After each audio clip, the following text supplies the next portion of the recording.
Welcome, ladies and gentlemen, to this evening where we would be seeing the round two of this MCCS Season 4. And this is going to be the match between Team Alpida and Originals. And we are already in the drafting phase. And in the casting deck, I'm here with you, Prerona, and with me is Gambit. And indeed, Prerna, as we progress in this second round, the pressure is definitely on the teams. And we're already into the draft phase. We do see bans coming out from left, right, and center. From the side of Elpida, they do ban out the Terizla and Carmilla. And immediately in response, Team Originals do ban out the Chip and the Aurora. What do you think about these starting bans? I would say they have went in for the meta-oriented bans of this phase because we can already see from the side of Team Alpeda they have went in for the ban of Hayabusa over there, and to counter that, Originals banned out that Soyu. So they have something in mind that they do not want to face any tanky heroes, or they do not want any type of sneaky attacks from any side. So the first pick was from the side of Team Alpeda. They went in for the Sicilian pick first, and in the late game, Sicilian would be a devastating hero, I believe. So let's see how Team Originals have planned it out to face them. And indeed, they do end up going for that late game damage pick. But on the other side, Team Originals, they are going for versatility. They picked up the Kagura. So we'll have to see how these two mages meet up in each other in the mid lanes. And also, Team Originals do end up picking the Angela. This is the first time we will be seeing this hero so far in the tournament. Is it a wise option to go for the Angela at this stage? Because some of the teams we have seen prefer those tanky pickups, which can give a better team fight opportunity, perhaps a better CC pick. What do you think about this Angela pick, Prerna? I think they have something in their mind. I believe that they might go for that Ling pick. That's why they went for the Angela, because we can already see Ling is still open. And from the side of Alpita, they have went in for that Minsitar as well as that Tigreal. As you were talking about that crowd control, they have went in for a very tanky lineup over there, as well as there is a Minsitar. So I think this is going to be a bit of a problem for them. But on the other hand, the Originals have went in for that Akai pick. So Akai would be jungling. This is gonna be something very interesting. And indeed, as I was saying, they do go for that sustainability pick, but they do leave out the link open. So if it does remain open, there could be a chance for Team Elpida to pick it up since they haven't picked up a jungler yet. But we'll have to wait and see. Meanwhile, Team Originals do ban out the Roger. So they are limiting the options perhaps, but still there are a few assassin picks open for the side of Team Elpida to pick up. We'll have to wait and see what do they do end up going with. But at the moment, I think they might either ban the link, perhaps they will not risk it, but we'll have to wait and see.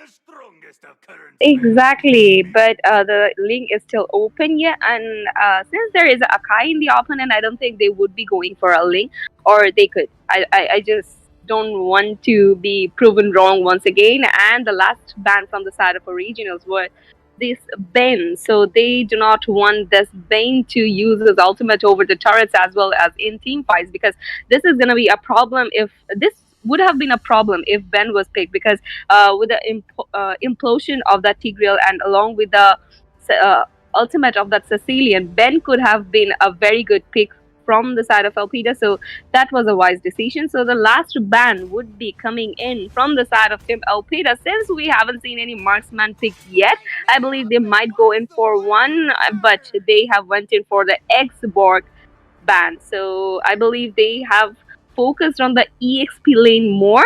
What do you think? And yeah, I would agree because we do see that one side has gone for banning out the junglers. On the other hand, the other team did end up locking down on the offlane hero. So it is pretty interesting to see that both teams are actually showing some sort of mutual respect to each other, covering out two different lanes. But it still keeps a lot of these heroes open that can actually create game-changing moments for either of these teams. We'll just have to wait and see what do they end up with their final picks. And as we are saying this, Team Originals do lock down on that Garut Kacha. So it does provide them that additional team fight component. And in reply, we finally see a jungler pick from the side of Team Elpida. They are going to go with the Granger. So it does provide that heavy damage from their side. Exactly, and he has a lot of mobility as well, so he would be able to juggle fast. And we haven't seen any type of marksman pick yet from both the teams, so I believe this is going to be a marksman from the side of Team Elpida. And let's see which hero they actually go for. Because if we look at their lineup, they have a Sicilian, they have a Uh, okay, so they would be going for three fighter strategy once again. And yes, at this point, their team looks kind of very tanky, don't you think? It sure does. And this is a very technical lineup that they have brought forward because not going for that marksman means they are heavily relying on that Granger to put out those damage. And at the same time, we do see that they did go for the Mincetar, they did go for the Tigreal. So they will be depending on the proper setups and the team fights. And Yuzong will be there with the Black Dragon to initiate and gather around on these team fights. And Granger will be responsible for finishing up those team fights. So, yes, indeed, a very technical lineup. They'll have to properly initiate and engage on those team fights. That is their winning condition. But on the other hand, Team Originals, they are sticking to the basics. They have gone for the Mia pick, which is a very dangerous marksman in the late game. So it will be interesting to see how these both teams do end up colliding and who will get the better of the other. Exactly, but if we talk about Team Originals, they have a support hero on their side, so this is going to be a bit problematic to pick up onto that Mia, I believe, because with the help of Hard Guard and Mia's constant damage in the later period of this game, I believe that Originals might have a plan to execute this one. And as we say, we are already in the land of dawn, and we can already see the players are there gathering around that jungle area. They are all of them are actually focused on the jungle area more. They are helping out their junglers. In the meanwhile, we can see that Kagura is there already to clear out her minions, and we can already see that Mia is hiding in the bush and clearing out her minions on the other hand, but Mincidar is there. So let's see how they actually execute this one. What do you think about that Mincidar versus that Mia situation in the goal lane? It is an interesting lineup because Mincetar will be tricky for Mia to do pick up when it comes to that 1v1 situation. But on the other hand, Mincetar can easily get caught up because the Mia has that immense burst damage. And with the Inspire, it won't take long for Mia to burst him down. But on the other hand, we'll have to keep a very close eye on this Akai because Akai's heavy spin, it can literally disintegrate that entire team fight component that Team Alpida is heavily backing up on. Exactly, and we can already see that things are looking quite passive in this land of dawn. But Team Alpida have a bit of gold lead at this point, so let's see if they are able to hold up this snowball in their favor. And in all the respective lanes, we are seeing that everything is very, very passive, and Tigreal is just waiting there for that Mia, or I believe that Angela. But if I look at Granger over there, he is busy clearing out his creeps, and the first turtle would be spawning in less than 10 seconds. So I believe that they might initiate a fight in that turtle area. But look at that, the first blood comes in from the side of the Sicilian. Kagura is being taken down from him, and we can already see that Granger is rotating towards that turtle area, but Akai is there as well. But I don't think Akai would be able to do much. But look at that, Akai, he initiated, but the turtle was being slain by Granger. And indeed, Akai did move in with the heavy spin, trying to perhaps get Granger out of the way so that he won't be able to use his retribution. But Granger was expecting that gameplay coming from the side of Akai, and we do see Garutkacha coming in, but gets caught by Granger, and it is already a 3-0 lead for the side of Team Elpida. They did manage to secure the turtle as well, so this will help them get that goal advantage. Exactly, and that vengeance of that Garutkacha did not help much because he was outnumbered over there. And if we look at the bottom lane as well, Mincetar is able to take down some gold from the turret of the bottom lane and the rotation. If we look at the rotation in the mid lane area, we can already see that Kagura is being outnumbered over there, but they were not just ready to completely lock onto her, and they rotated towards their buff area once again. So let's see how they have actually planned it out, because we can already see a rotation coming in the bottom lane area from the side of Team Originals. Yes, indeed, and perhaps Minsetter, also sensing the danger, decides to go back to the safety of his turret, waiting for his roamer to come in, give vision of those bushes. And it is going to be very interesting to see how these roamers, especially, they will be the key crucial part to play help to their teams. And we do see the heavy spin coming out once again from the side of Akai, and there was also an implosion, so they are going to get caught up right here. Mia gets picked up by Granger once again. Angela gets picked up by this Minsetter, and none of the team fights currently working in favor of originals. Akai goes down as well, and it is a 3 for none pickoff from the side of Team Elpida. They might get another one, but Angela's ult comes right in the nick of time, and Kagura manages to shut down Granger and gets the double on the Stegriel. So, just in the nick of time, as we thought that perhaps Team Elpida will get away with this, they do end up conceding 2 kills as well, and the turtle spawns up in the top lane. Exactly, just before the turtle would be spawning, they had taken out that Granger from there, and this is gonna be a problem, I believe, because since your jungler isn't there and the turtle is there, so I believe that Team Originals might wanna take the advantage of the situation. But Granger is back on his feet once again, so I believe that they would be going in for the turtle, and yes, the first commitment on the turtle was coming in from the side of Team Al Qaeda. So let's see if they are able to secure this turtle as well. And as we say, Ranger was able to secure that, and Akai is using his heavy spin to get out of the situation. He is dealing a lot of damage over there. Gachakacha using his Guardian of Avatar, but in the meanwhile, Kagura takes the kill off Yuzong over there, but she gets shut down by the Tigreal. The fight is still going on, and Gachakacha gets down by that Granger. So the amount of damage coming in from this Granger is very, very fatal at this point. Yes, indeed, and that was the entire point of their gameplay. The Garotkacha perhaps overextending that team fight a little bit, costing him his skill.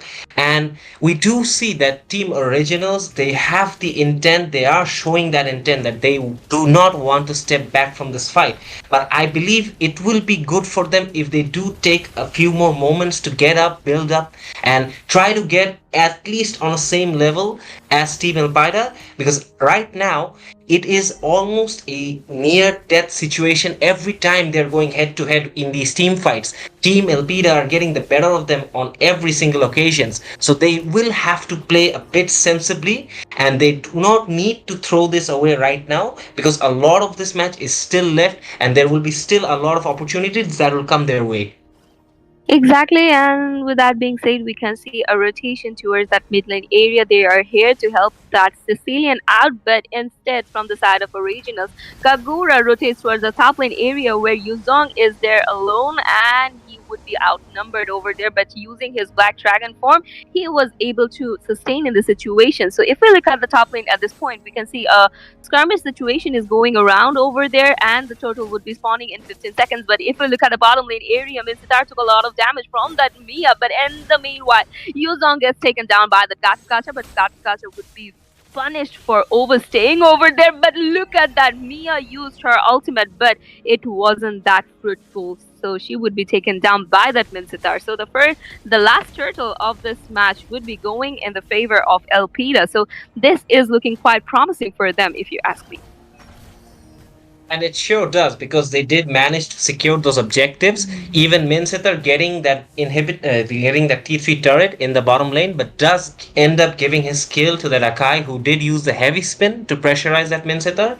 So you can consider it as an advantage for Team Elpida. But on the other hand, I think Team Originals are trying to take this at a slow approach. They're trying to gather themselves up and reduce that early snowball from the side of Team Elpida. We'll have to wait and see how they actually manage to execute that plan, because right now, Team Elpida, they will look to get a stronger foothold in this match and completely initiate their game plan on Team Originals. Exactly, and even though there was a hard guard used by that Angela onto that Gadotkacha, they won't be able to save him. But already we can see the Gadotkacha, even the Gadotkacha was taken down. Three of the players have rotated towards the top lane area from the side of Originals. The fight is still going on, and they have dealt a lot of damage onto that Sicilian, and Sicilian would be taken down. And with a very low HP, we are seeing that Tigreal somehow managed to retreat from this situation. But in the meanwhile, another turret was being taken down by the team Elpida. But I believe that if this Tigreal does not retreat ASAP, he would be in a problem. But yeah, that was a nice try from him to defend the turret. But yeah, I believe that they should maintain a distance at this point as well because they are playing very aggressive, and I don't think over aggression might be a good thing for Team Elpida. And indeed, because you do have to remember the team originals, they do have that Garutkacha and Akai. They do have that sustainability. So even if they Team Elpida do go for that all-out damage approach, they have to be very careful because Angela's hard guard, it can change the flow of the game at any given moment with one ultimate. And we do see an ultimate coming out from the side of Minsitar, who does catch up Kagura and gets the kill and also secures a double on Angela. Akai with the heavy spin once again comes up, and he has been on the roll this entire match, tries to get that kill of Minsitar.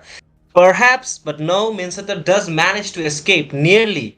And we do see Mia was trying to initiate an assist, but I believe she thought that it would have been better to back off, and she indeed backs off, trying to get that T3 turret. But in the meantime, we do see Team Ilpaida, they are going for that early lord.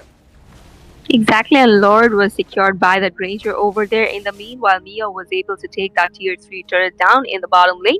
And if we look at the overall situation at this point, Team Elpida were able to take two of the turrets down, and Team Originals have taken down two already. And if we look at the gold, Team Elpida is still leading by 5k gold almost. So this is gonna be a bit advantage.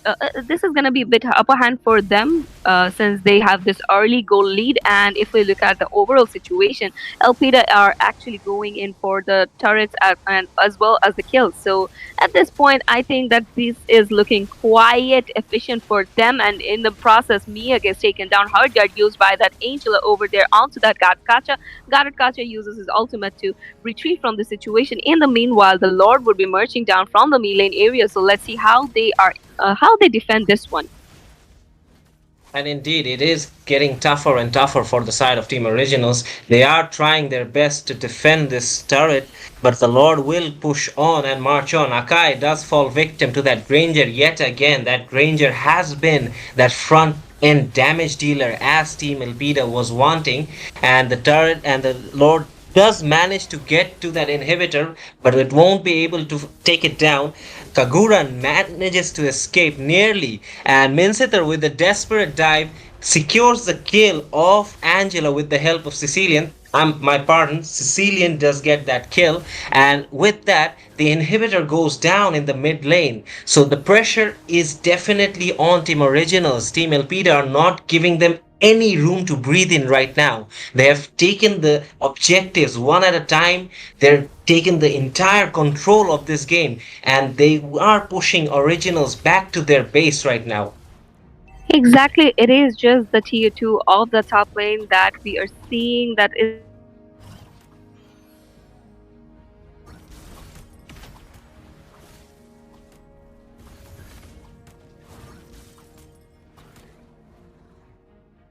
We do see that Team Originals are trying to get at least a proper game plan going, because right now whatever they had came in with, that plan has not gone according to what they've wanted.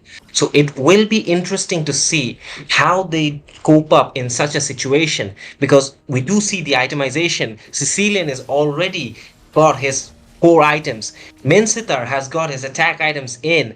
Even Granger has got his items done. So they will be dishing out that late game damage from the side of Sicilian.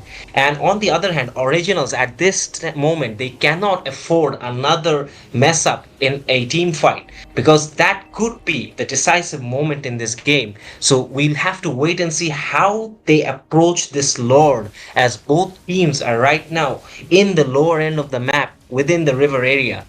And it will be Team Ilpida who do initiate this Lord in the first hand. And we do see Akai, he has been exposed, and with that, Granger was picked off from the side of Kagura. Kagura does get caught up, and Yuzong will get that kill. But it is a successful team fight from the side of Team Originals. They managed to get 3 members down from the side of Elpida, and this should be a clear lore for them. But in that bush, they haven't spotted Tigreal. Perhaps Tigreal might try to do something. We'll have to wait and see. He does go in, but I don't think it will be a wise decision, and he does back out from this team fight, and the Lord is secured by Team Originals, Prerna. Exactly, but if we look at Mia, she is just busy while clearing out the minion pressure that is being built up around their base area. So let's see if Team Elpida are able to defend this Lord, because the Lord would be coming down from the bottom lane area, and I believe Team Originals might take the advantage of this, and they might go in for the tier twos of the middle lane and as well as the top lane area. And in the meanwhile, if we look at the bottom lane at this point, Ranger is there to defend that Lord, but Akai is following up the Lord. So I believe they wouldn't be able to defend this for now, but they might go in for a kill, or it could be an easy defend from their side, because we can already see from the side of Team Elpida, they are trying to rotate in that area. But look at the damage coming out from the Mia, but the Mia gets taken down by Granger over there. Implosion used by the Tigreal. That's an amazing implosion coming out from the Tigreal, but Minsitar gets off guard from there, and Kakura would be taken down by Yuzong over there. The team fight is still going on. A lot of things are happening over there, and Akai gets taken in the process. So they were able to take down 3 of the players from this particular fight. The fight is still going on. They're trying to chase that Garut Kacha, but for now, he would be able to sustain because of the amount of heal coming in from the side of that Angela. But somehow Garrett Kacha gets taken down by that Granger. So Garrett Kacha could have just retreated back along with that Angela, don't you think? And indeed, it was looking like Garutkacha would be able to get away, but Granger did end up using his retribution to slow him down, and he was going to secure that kill by hook or by crook, and that is the sort of determination you need to have in this sort of games. And Granger is fully displaying such intention. He is already at a KDA of 10, 2, and 9. So that explains how much Elpida have backed down on this Granger and how much he has delivered. And we'll have to see that how Team Originals respond, because they were in a position where it seemed like they are getting a control of this game, but it was just that one implosion coming from Tigreal that changed the entire flow in just a moment. Exactly, and if we look at the current map situation, we can already see they are trying to build up a pressure around that bottom lanes area onto that Mia and Kagura. So I believe that they have sensed it and they would want to retreat from the situation, because otherwise things might not work out as they are planning, because the Lord is here, and I don't think any of the team would want to lose 1 or 2 player before that Lord fight. And from the side of Team Elpida, we are already seeing that they have went in for committing on the Lord. Akai is there, and as well as a Darakacha, but we can already see that Akai has dealt a lot of damage. In the meanwhile, Yuzong gets taken off by that Kagura. Kagura gets a double kill over there. So as we thought that things might work out for them, but instead it worked out for Originals, and Mia was able to secure that Lord as well as a kill of Minsitar over there. So 3 players are down from the side of Team Elpida. The Lord is on the side of Originals. So let's see how they manage to defend this. And indeed, it was a clutch gameplay coming out from Team Originals and from Mia. She managed to secure an important kill, and as well as Team Originals managed to secure that Lord, because this will help them to push further into the base of Team Elpida, who right now have to focus on getting their minds together, because it does seem that in the last 2 team fights they were a bit distracted. They were not all on the same page, so they need to regroup, because this push can lead or can be the decisive push in this game from the side of Team Originals. We'll have to wait and see how this ends up. Exactly, and we can already see that they are busy defending that Lord, and the Lord would be melted down from the side of Sicilian and Granger. But if we look at the top lane area, Garukacha is still pushing, and if we look at mid lane over there, Akai is dealing a lot of damage, but I believe he would be able to sustain in the situation. But in the meanwhile, Mia gets taken down by that Granger over there. The fight is still going on, and Yuzong used his Black Dragon already, so I believe it's gonna be a problem for them. But in the meanwhile, Kagura gets the killing streak, takes down Granger in the process, and she is being taken down as well. So let's see how this thing ends, because we can already see that Angela used her hard guard onto that Gatotkacha once again, and in this time, Gatotkacha wouldn't be doing the same mistake again, and he was able to retreat for now. But the fight might still continue in that mid lane area, and it is being continued over there. So, what do you think? Which team would get the upper hand here? Well, the most important fact about this fight right now is that Akai is in this team fight. As we did see in the previous team fight, Akai did manage to back out and was quite far away, so he was not able to help his teammates. But it seemed like they could have gone for the aggressive, but both teams decide not to, and they do manage to part their ways for the moment right now. But it is a very important thing to notice that every time this Granger is getting an opportunity, he is trying his best to get a kill, and he's always been successful in getting that one for one pick off. But right now, we are already approaching that 20-minute mark, so that damage from Mia will be very dangerous. It's going to be very hard to see that if she can survive, if both the vanguards of Team Elpida do lock onto her. But right now she's doing a good job of avoiding those two heroes.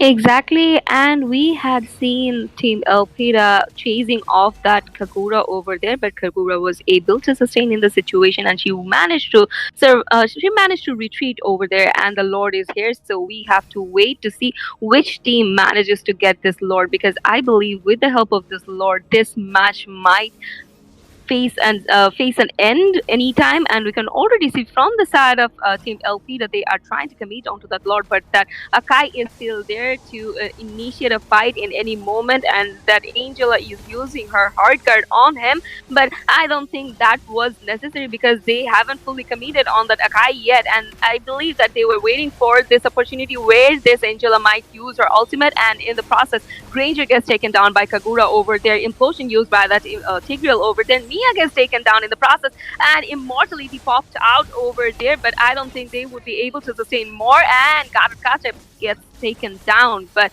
in the meanwhile, the fight is still going on, so we have to wait to see how it actually ends. Akai was forced to use his heavy spin to get out of that situation. But the crucial aspect from that team fight was that they were able to get Mia from that team fight, because otherwise Team Elpida, they could have been in some serious danger. And although it does seem that Team Originals do have a better position for this Lord pickoff right now, it is very hard to say, because Team Elpida does have that Karotkacha every time locked down, and they know that if they force out the hard guard from Angela, there is no sustainability from the side of Team Originals for that Mia, for that Kagura. So we'll have to see what happens. And as we do see, we can notice that Akai did get picked off, and this means it's going to be an open lord for the side of Team Elpida if they can manage to secure this. And Mia does go in once again, trying to do a 1v5, but it was a risky gameplay, and Sicilian does pick her off. It was a bit rash from the side of Mia, but it was a do or die moment for her, perhaps, trying to save her team, trying to do the best she can. But Team Elpida manages to secure this lord. Gatotkacha was the one who secured this lord, and Gatotkacha gets taken down in this period, and we can already see the fight is still going on, and in the process, Tigreal was being taken down, and we can already see the amount of minion pressure that was built around the base area of Originals had already put them into a pressurized moment, and already we can see from the mid lane area, Granger is trying to clear out that minion, but they have a lot to take care of. They are still not aware of this, I believe, but we can already see that Yuzong is trying to rotate towards the bottom lane area. But if we talk about the initiation coming out from Yuzong in the previous fight, that was quite amazing. He had it all almost, but somehow Garutkacha risked his life to get this lord. So I don't think that was quite necessary at this period, because if he survived from that situation, I believe things would have worked worked out differently for Team Originals. But we have to wait more to see how this match actually ends, because we are already marching towards 24-minute markup. So let's see how this actually ends. And indeed, and amidst all this chaos, we did see that the minions almost got a good chunk of that health from that tower. But we'll have to keep in mind that these super minions, these will be very crucial right now. So both teams must be very careful about the positioning of these super minions, because both of their bases are currently exposed. So if there is a minion pressure from either side, it can spell disaster for these teams. And we do see another initiation deep inside the jungle of the side of Team Elpida, and Team Originals are trying to get that single pickup that perhaps will give them the numbers advantage. But right now, Team Elpida are playing very organized and they're playing very systematically. They are not taking any risk. They're not giving out any cues for that Kagura, who did manage to sneakily get the kill. And as I say that, Kagura gets another sneaky kill of this Minsitar. And just like that, Team Originals get that numbers advantage. Mia was trying to do a backdoor perhaps, does get spotted, and Angela does end up saving her only temporarily. Sicilian gets a kill, and Sicilian secures a double on the Akai. And as I said, these small exchanges, it can lead as distractions for one team. Mia almost was able to get a lock on that base, but it wasn't to be. Prerna. Exactly, and in the meanwhile, Gattacacha gets taken down by that Granger over there, so they have lost three of their major players at this point. And from the side of Team Elpida, it is just four players are still there, so they still have that opportunity to go for an aggressive attack, and they might just secure the inhibitors over there, because since they do not have the Mia in their opponent yet, so I believe they might go in for the Kagura first, and then they can just take up that Angela. But they also have to keep in mind that super minions are around their base, so someone has to retreat and someone has to take care of that. And also, the Lord has spawned, and as I was talking, Tigreal gets taken down by that Kagura over there. So the tank is not there, so they might have to face a bit of trouble in any team fight And if it and happens. indeed, and it was very brave from the side of Kagura to go that deep into an enemy territory. It could have been a 1v3 situation almost, but Kagura did not back out from the team fight, managed to secure the kill of that Tigreal, and that forced Granger to back out from that Lord position, because he knew that perhaps the opponents were already resurrecting, perhaps they were in the bush waiting for them to engage or disengage.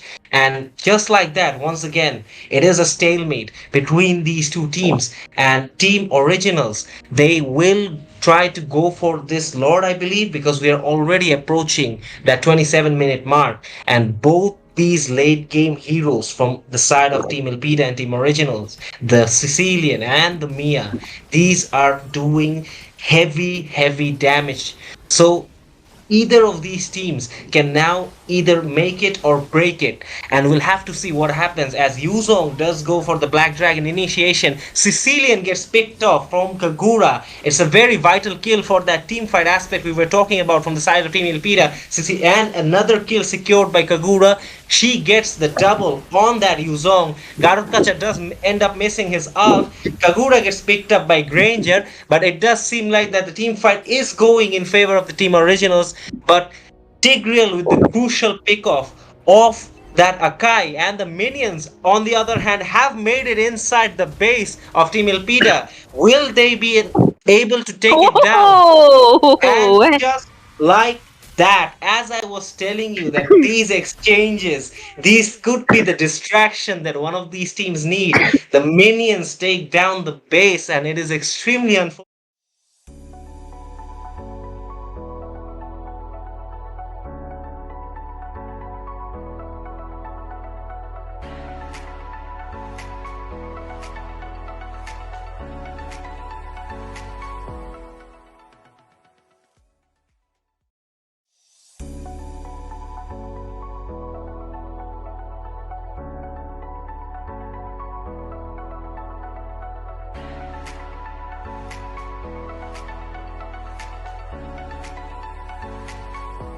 So the first round goes here, but the team Elpida still have their opportunity to make a comeback in the second round since this is a best of three. So we will have to wait a bit to spectate that, and before that, we will be taking a very short break.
So welcome back to this match between Originals versus Alpida, since this is a best of three series going on and we are already on the second round. So we have to wait and watch if Alpida can make a comeback in this round. And we are already in the drafting phase where I'm here with you, Prona, and with me is the talented Gambit.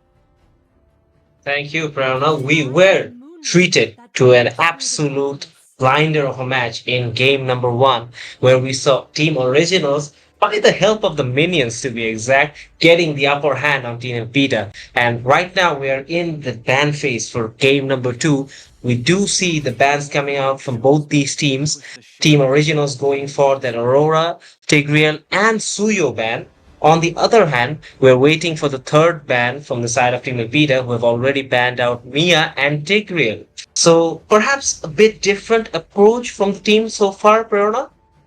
Exactly, because in the previous match we had seen that Mia was causing a lot of trouble for Team Alpida, so they have decided to ban this off. And if we talk about Terizla ban, they just go for the Terizla and Ruby ban somehow because they do not want to face these two heroes somehow because they want to play Yuzong basically. I think. And if we talk about Team Originals, they do not want to face that kind of CC coming out from that Tigreal. So that's the thing, I believe. That's why they banned it out. And from the side of Team Elpida, they have banned out that Guarded Kacha. And then in the previous match, we had seen Guarded Kacha playing an amazing gameplay over there, which caused a lot of trouble for Team Elpida to initiate any type of team fights. And the first pick would be from the side of Team Originals, and they have went in with the chip.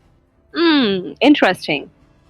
And indeed, they do go for that chip as it was left out from these bans. But we have seen previously in this tournament that if the chip does fail to deliver in those team fights, it can be costly for that team. But we'll have to see how Team Originals end up utilizing this chip.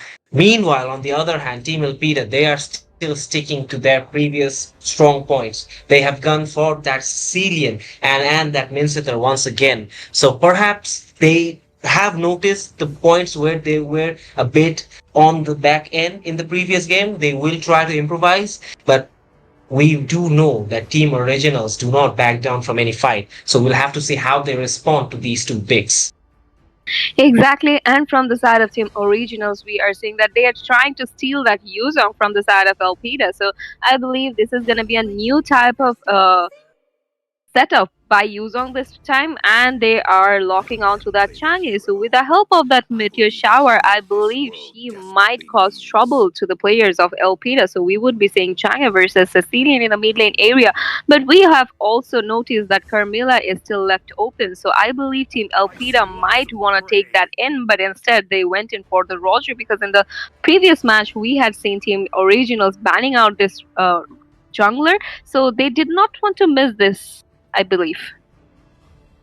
And that is correct because previously both these teams were very respectful in their bans, not giving up enough room to each other. One was focusing in the jungle while the other was focusing on the EXP lanes. But right now, it is a quite balanced ban so far from both teams. And as we progress to the second part of this ban phase, Hayabusa does get up getting banned from the side of Team Elpida.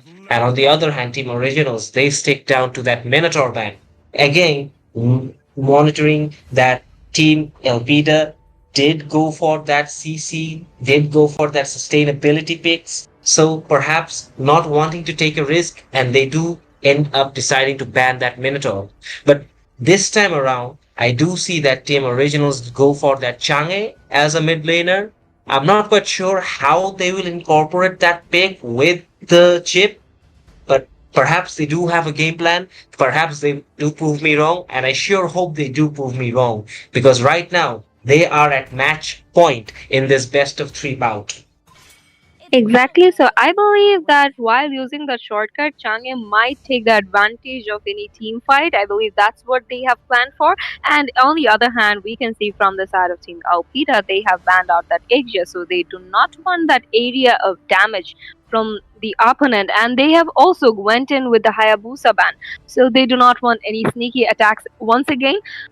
And in the previous match as well, we had seen Hayabusa getting banned, so still that keeps that Ling open as well as that Akai open. So if we remember the previous match, Originals had displayed an amazing Akai gameplay from their side. So I think that Team Elpida should have decided something for it, because on the other hand, that is from the side of Originals, we haven't seen any jungler pick yet. So I believe they might go in for the previous setup once again. But as I was talking about Carmilla, Team Elpida goes in for Carmilla. So that is going to be an amazing pick, because there is a Sicilian in the team, as well as her tankiness, as well as her ultimate can cause a lot of trouble on any team fight. So even though they do not have the Tigreal in their team, so this time this will be this Carmilla who might bind up three players with her ultimate, as well as she can also run away from corner situations using her second skill. So this is gonna be irritating, I believe.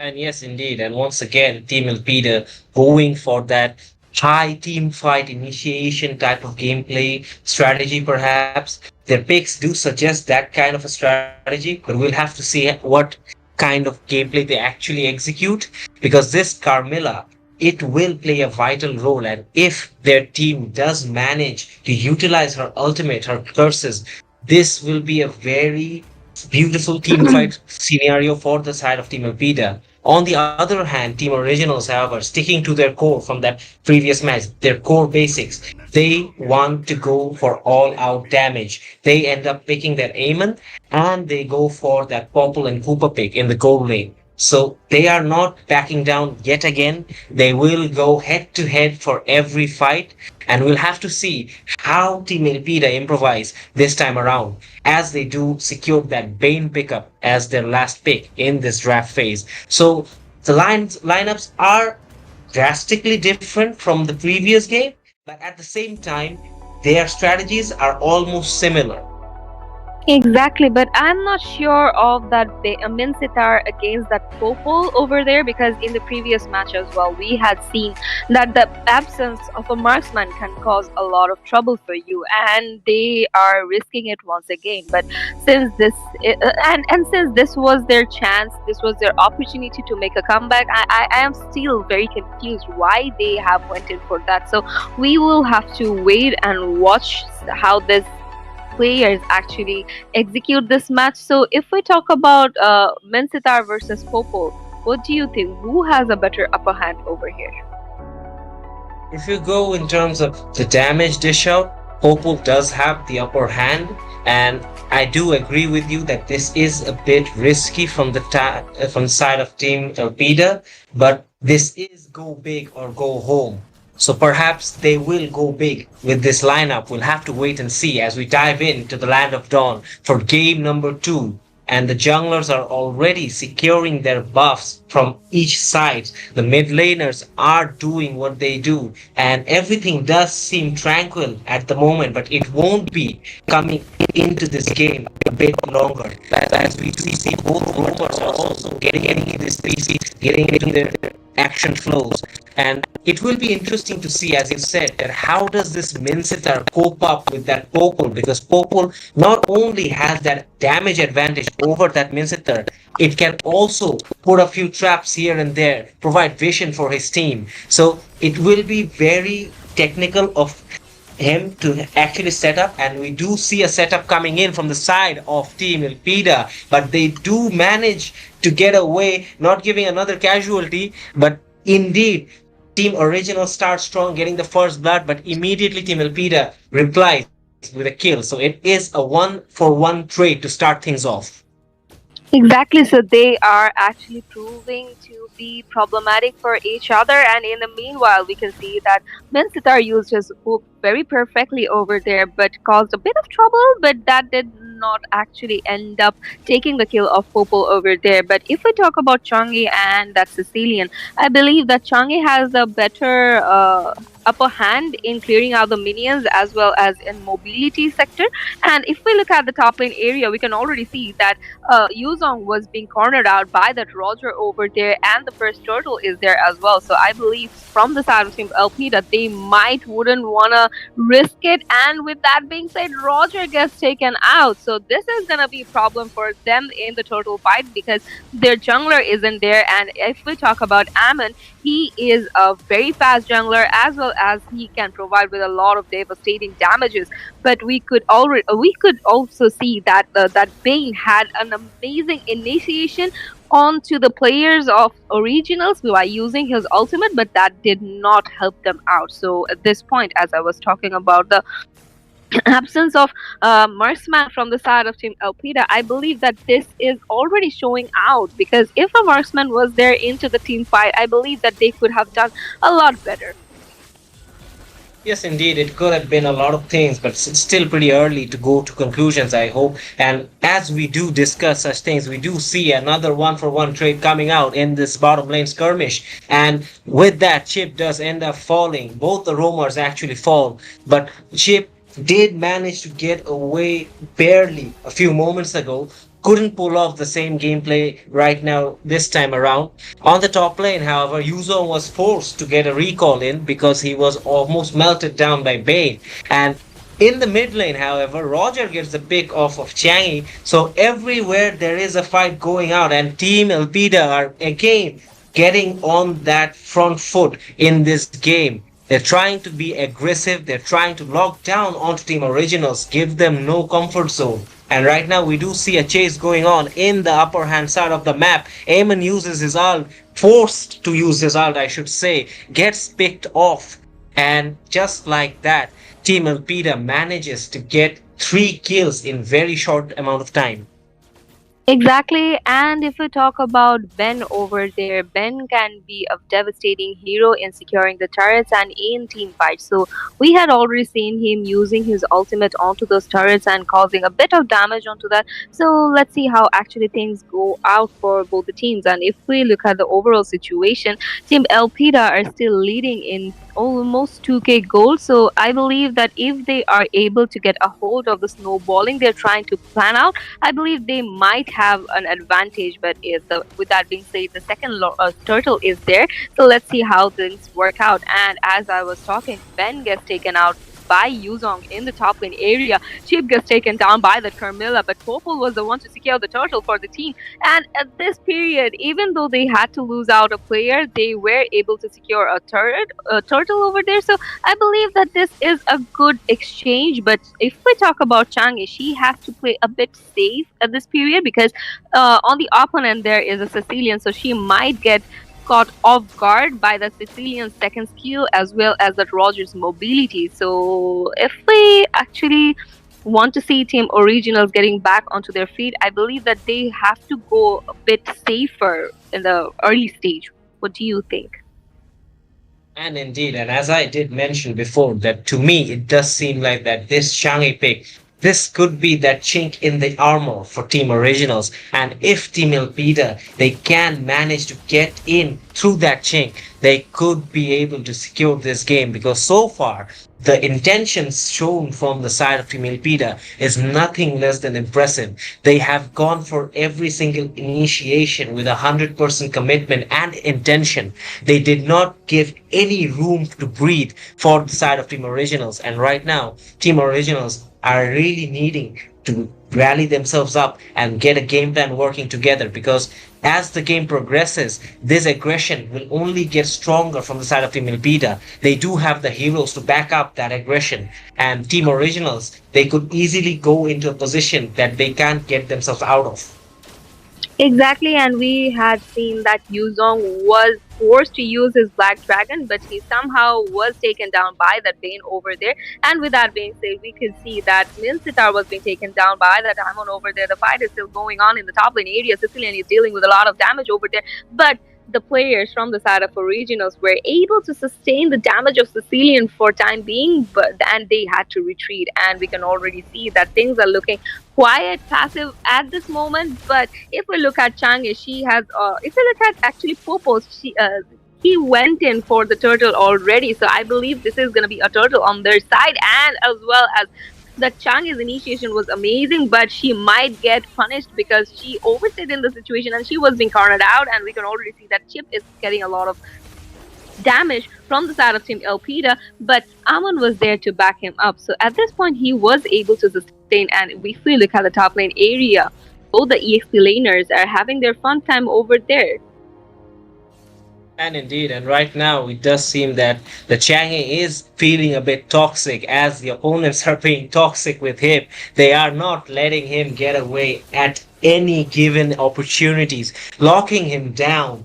But we do see that Bane is at least trying to show some intention in his lane, trying to secure this T3 turret. And Yuzong, perhaps that was not a wise move, almost gets caught off, and perhaps does get caught off in the end, could not manage to escape, and Eamon with the ultimate gets that vital kill and the shutdown on the Roger. So it is a one for one trade, but as it was a shutdown, Team Originals do get that better from that trade off. Exactly, because they were able to take down the jungler of Team Elpida over there, so they have a better opportunity in securing the creeps, I believe. And if we look at the top lane area, Ben would be get gotten taken down by that Amon over there. So I believe that if they go aggressive at this point, they might take in the tier 3 of the top lane area as well. And we can already see Amon doing some lane cuts over there. So this is gonna give Yuzong a bit of space to secure the turret of the top lane, and in the process, Carmilla gets taken down by Amon. So if we talk about Amon's damage at this period, we know that Carmilla is very tanky. So the amount of damage this Amon is dealing is huge at this point. So the players of Elpida have to remember that they have to be aware of the Amon in any lane.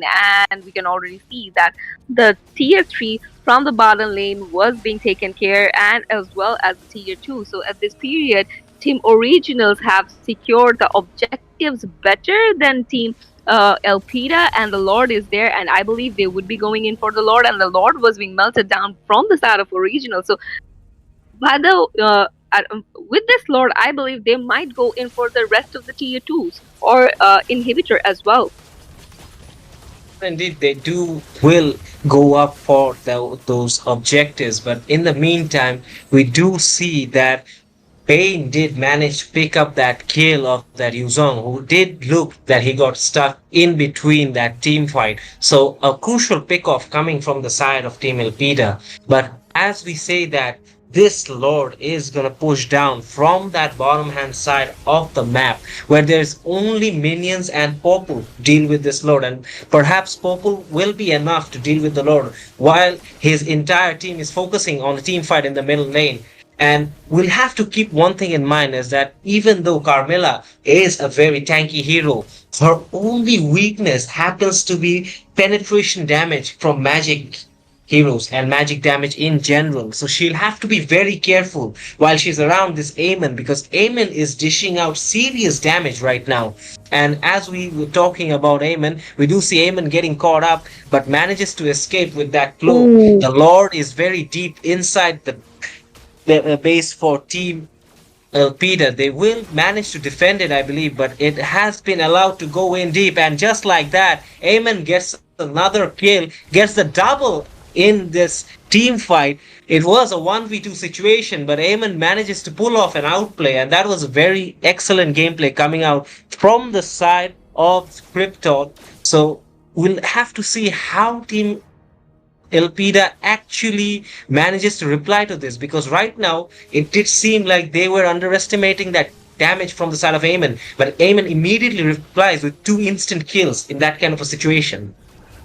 Exactly, and even though he was outnumbered over there, he was able to secure the kills. And if you look at the top lane area, Ben was trying to defend the turret, but that won't be possible because of the Popol. And if we look at the overall map area, Elpida have lost all their turrets, excluding the inhibitors. And if we look at the inhibitor of the bottom lane as well, that is quite damaged. So in any push, I believe that Team Originals might get an upper hand, and they might just take in the inhibitors. And since the Lord would be spawning in 20 seconds, so I believe that Team Elpida have to be very careful at this period. But because if they make any error, they would be punished for it, and we can already see the amount of damage coming in from that Aemon, and as well as the Changi is huge. So since the magic damage is more on their side, I believe that things might work out better for Team Originals at this period. But if we look at the players from the side of Elpida, they have hold on to their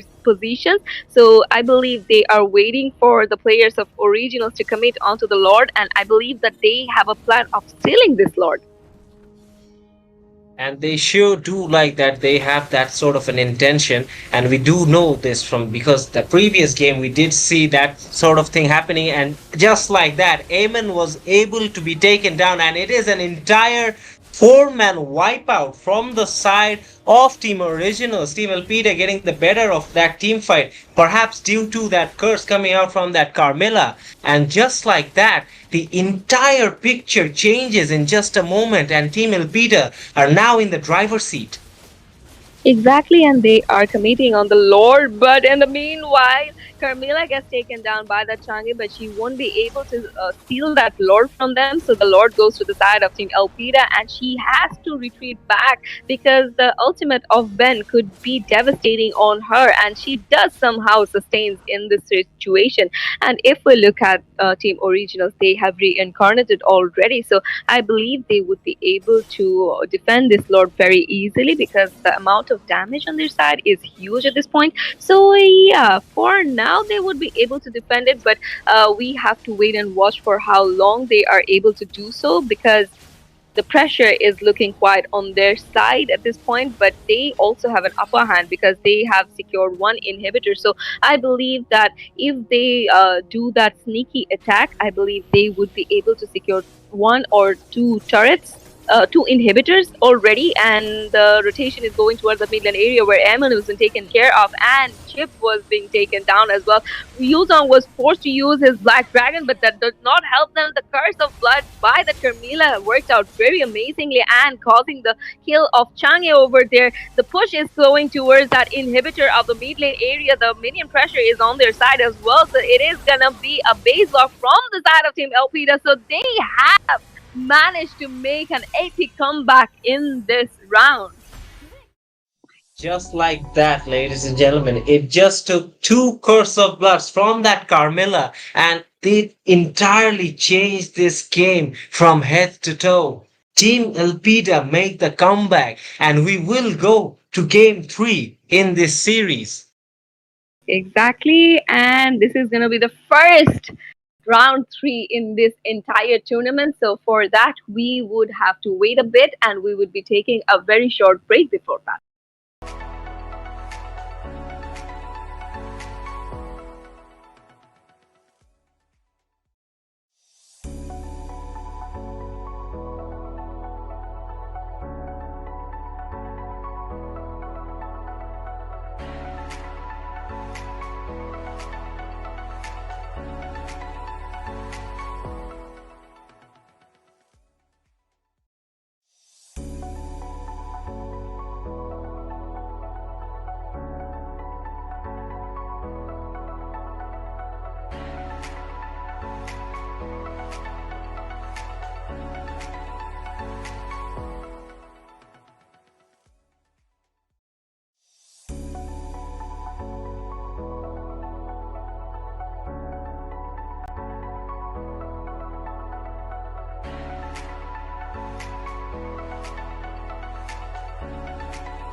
back again, ladies and gentlemen, to the third round of this match between Elpida and Originals. And we are here in the quarterfinals. That is the round two of this tournament. And we are already in the drafting phase where we can see from the side of Elpida, they have done their bans. And from the side of Originals as well, they have done their bans, three of their bans as well. So in the casting deck, I'm here with you, Prerna, and with me is Gambit.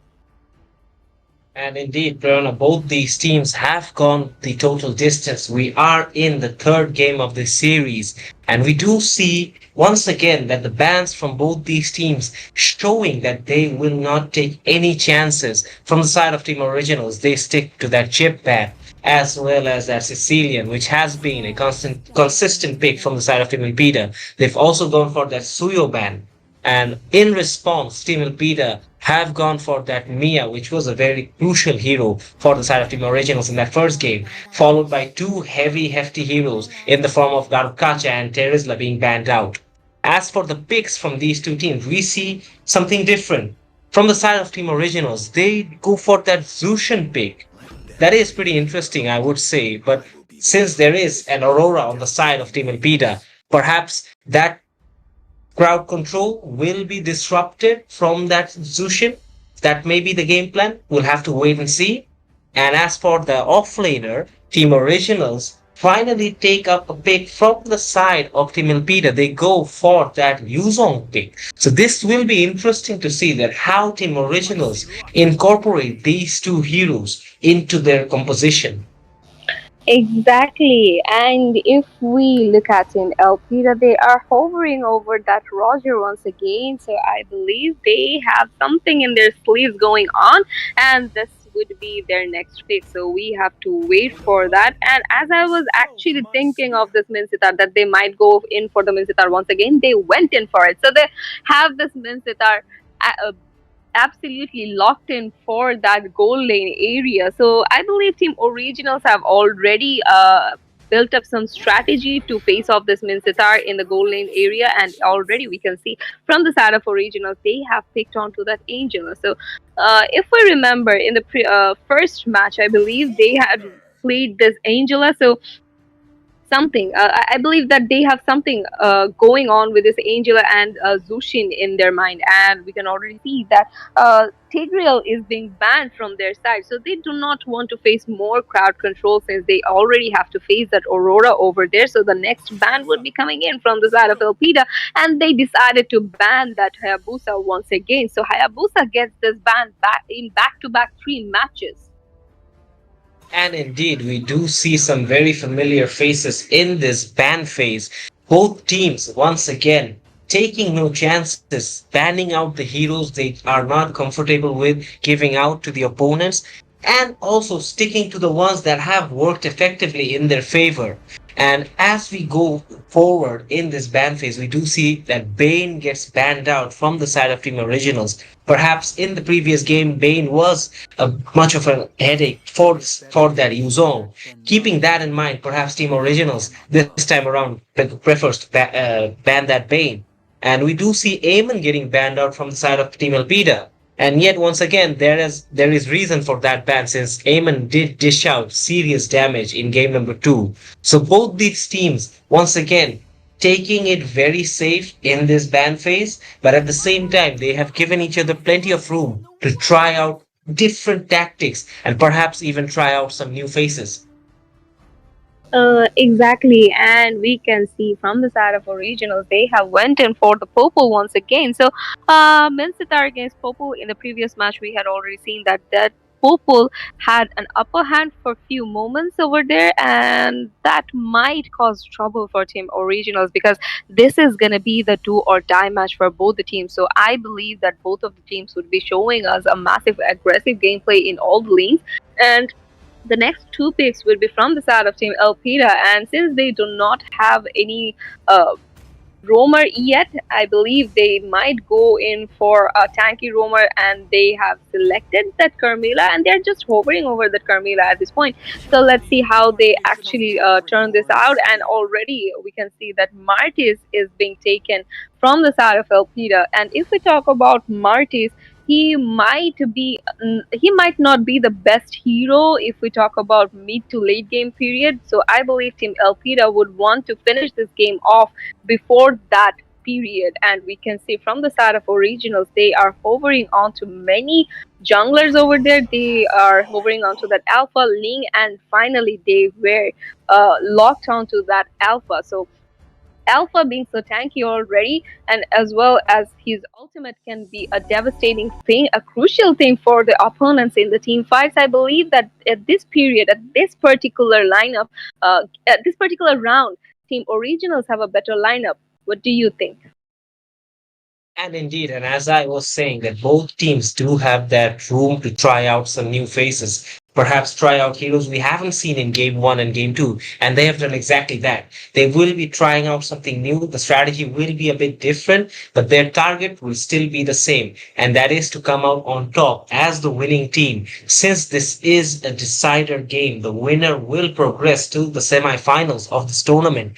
This is make or break for both of these teams. And whoever gets to establish that early snowball, perhaps they will be the favorites to go through this match.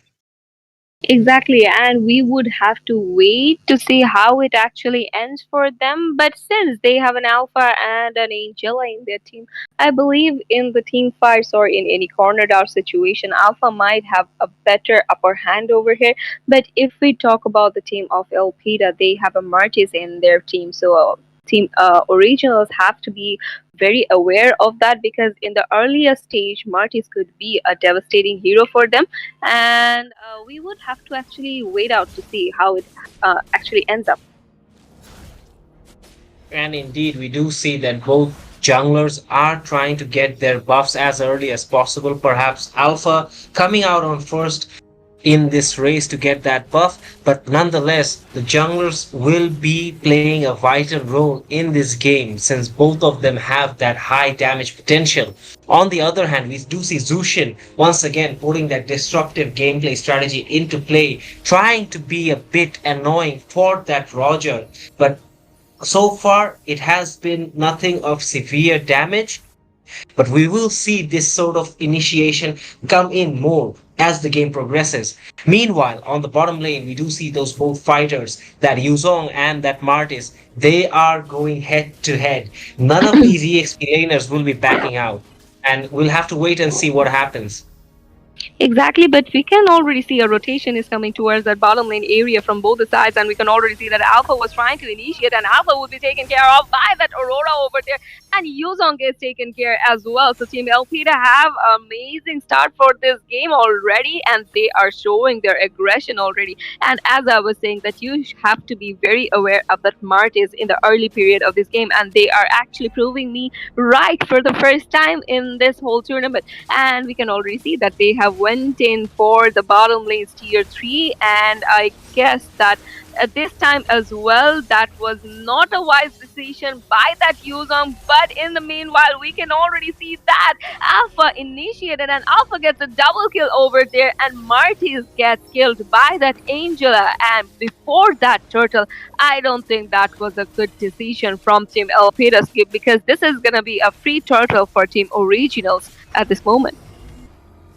And indeed, and as it did seem like Team Elpida perhaps managed to get an early upper hand on the side of Team Originals did not waste any time to give a reply, getting 3 kills within a very short amount of time, and also securing that turtle, meaning they have established equivalence in this match yet again. And we do see that Popul is still going to be very painful for that Minsita to handle alone, and Popul does have his teammates for support if they were to gank in this lane. But Carmilla is also in the bush, so perhaps we will see an initiation, and we do end up seeing one. And the Curse of Blood comes in, so does the King's Calling, but Aurora manages to pull off her ultimate. We see no casualties so far. Both these teams are showing intent that they will go to the very last breath to take this fight into action, and none were able to pick off the other in this team fight whatsoever.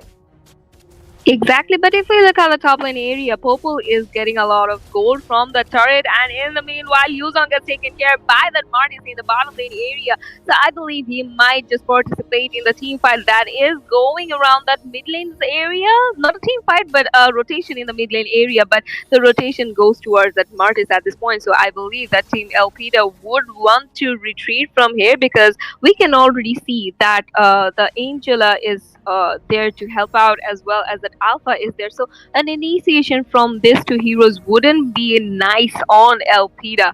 And the rotation finally goes towards that mid lane area. Things are looking quite passive at this moment, but there is a chance of a fight breaking out in any moment because we can already see that Zushin was dealing a lot of damage onto that Carmilla. Carmilla gets taken out by that Zushin, even though Aurora used her ultimate, but that could not save her, and so they had to pay the still they had to pay for it. And we can already see the rotation is going towards the top lane area where the turtle would be spawning. So I believe in the turtle's riverside the next fight might just break out in any moment. And indeed, we did see that the Crimson Beacon coming in clutch for that Zushin, who managed to get that kill off that Aurora. Once again, we do see Pupil helping in this jungle for his team, and another objective for the side of Team Originals. They are looking good right now in this game so far. Martis has been having a hard time in his lane, although he did manage to get that early kill. But ever since then, Team Originals, it does seem like they have found something within themselves, perhaps a spark of motivation that is making them push a bit further. But while pushing, they do seem that they did get caught up by that King's Calling, and Carmilla with an empty ultimate could not manage to connect to anyone. In the mid lane, we do see Zushin finding an empty space, pushing into this turret, but nonetheless, the top lane does go to the side of Team Elpida.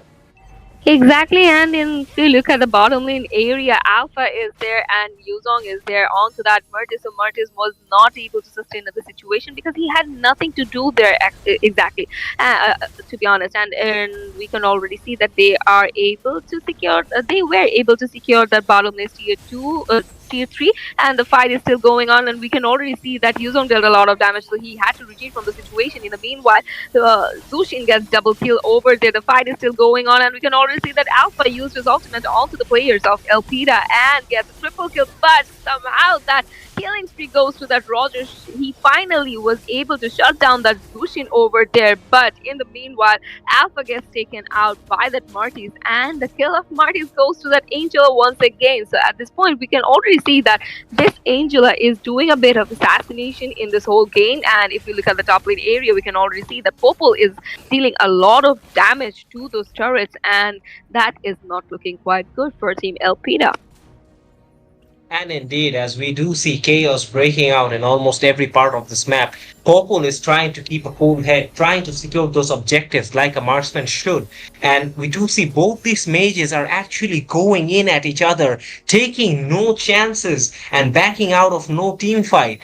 And yet again, it is going to come down to who gets the better of the other, because both the Aurora and the Zushin, they are going to be vital key points for those team fights. And we do see that as the turtle spawns up, Team Originals are yet again in a position of comfort, trying to secure this another objective. The ultimate comes out from the side of Aurora, but Yuzong manages to secure the turtle for the side of Team Originals, and there is a team fight breaking out. We do see a double kill from the side of that Zushin, who does manages to secure up 2 kills, goes for another, but perhaps won't be able to get hold of that Roger. Another turret goes down for the side of Team Elpida, and this does look like that Team Originals are trying to establish a snowball right now.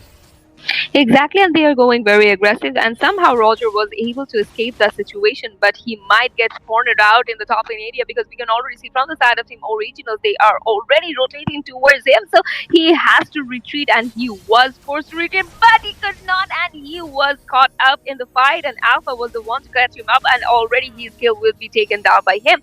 And the fight is still going on. We could already see that Carmilla somehow tried to go there, but Mincidar in the process gets taken down. So I believe they would be pushing the turrets at this period because as we move to the mid game time period, Martis would be falling behind, and that would not look good for Elpida. Even though we had seen this Martis uh, doing an amazing job in the first in the earlier period of this game, but after that, we did not see him to outshine as we expected. It is true because as the game will progress, Martin's influence on this game might start to dim down bit by bit. As we do see, there is another initiation. The Black Dragon goes in, and perhaps this is going to be another successful team fight for Team Originals. Once again, the Crimson Beacon from the side of Zushin comes in clutch, and on the top hand side, Popol is still focusing on those objectives. He is not batting an eye on what is going on the other part of the map. He is doing his own business. Roger manages to escape from that chaos, but yet again, these single pickoffs are proving very important for Team Originals as they are still establishing such control over this match. Exactly, and with that being said, the Lord is here already, so we have to wait and watch to see which team actually is able to get the Lord. And we can already see that Zushin is trying to zone out the players of Elpida, and she is successfully doing that. But if we look at Roger, he was trying to rotate, and he managed to come around the Lord's area. So we have to wait and watch to see who secures the Lord. The Lord was being secured by the Roger over there. Hard got used by Angela over there, but Minsitar was taken care of, and as well as that Carmilla gets down, double kill secured by that Yuzong over there. He is still trying to chase down that Aurora over there, but he won't be doing that for long because Marty's is still there, but Zushin is there to follow him up. So I believe he could have went in for the kill of Marty's over there. But if we look at the Lord's area, if you look at the Lord at this point, the Lord would be taken care just by that Alpha, I believe, and yes, he was single-handedly able to defend that Lord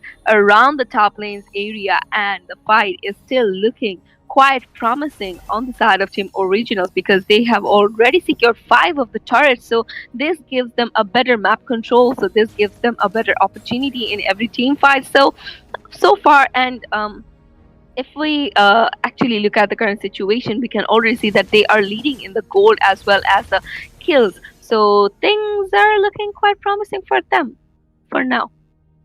Yes, indeed. And as we did mention earlier, that in the battle of the mid lanes, it does seem that Zushin is quite unstoppable right now. Perhaps the Zushin pick was the thing that Team Originals needed to rally. And as we speak, they do end up getting caught, and it is 2 kills for the side of Team Elpida. They managed to get the jungler out of the equation for the side of Team Originals, and in the process, it does seem like they have managed to displace the Zushin as well. So it is a very crucial team fight for the side of Team Elpida. Perhaps they can manage some sort of comeback from this team fight. We'll have to wait and see. But it does seem that none other than Martis are really eager to make any sort of progress in either of the lanes since there is that threat of the Yuzong coming in with Black Dragon. Exactly, and if we look at the current situation, Yuzong's position was being revealed by that Carmela over there, but he was able to retrieve from the situation because Angela was using her hard guard on him. But in the meanwhile, Carmela gets taken care of by that Zushin over there, and the rotation is going towards the top bottom lanes area where Zushin is still trying to use her skills onto the players of Elpida. The fight is still going on. Zushin gets down, and Popo was being taken care of by that Roger over there, and amazing ultimate from that Aurora. Double kill secured by that Martis, and he is still chasing Angela, and he might be able to take care of her as well. A triple kill for him, so this gives them a better opportunity to push because it is a complete wipeout from the side of Originals. So they would be going in for the turrets, and they would be easily able to secure them as well. So we have to wait and watch to see how this ends because I believe this is gonna be the end. And before that, the players have reincarnated from the side of Originals, but I don't think that will be able to that will be able to actually defend them. And with that being said, Team Elpido wins this round. So this is gonna be a score of 2v1 for Team Elpida. So congratulations to them. And yes, indeed, it did seem like although Team Originals, they were dominating this match, the battle of the mid lanes, as I have been saying again and again, it only took one moment of magic from that Aurora to turn this game totally upside down. And congratulations, Team Elpida, they progress to the next round of this tournament. And we will be back with you for the next match very shortly. Don't go anywhere.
Welcome back, ladies and gentlemen, to the second match of tonight. And this is gonna be versus Steel Valhalla versus MVL. And we are already in the drafting phase.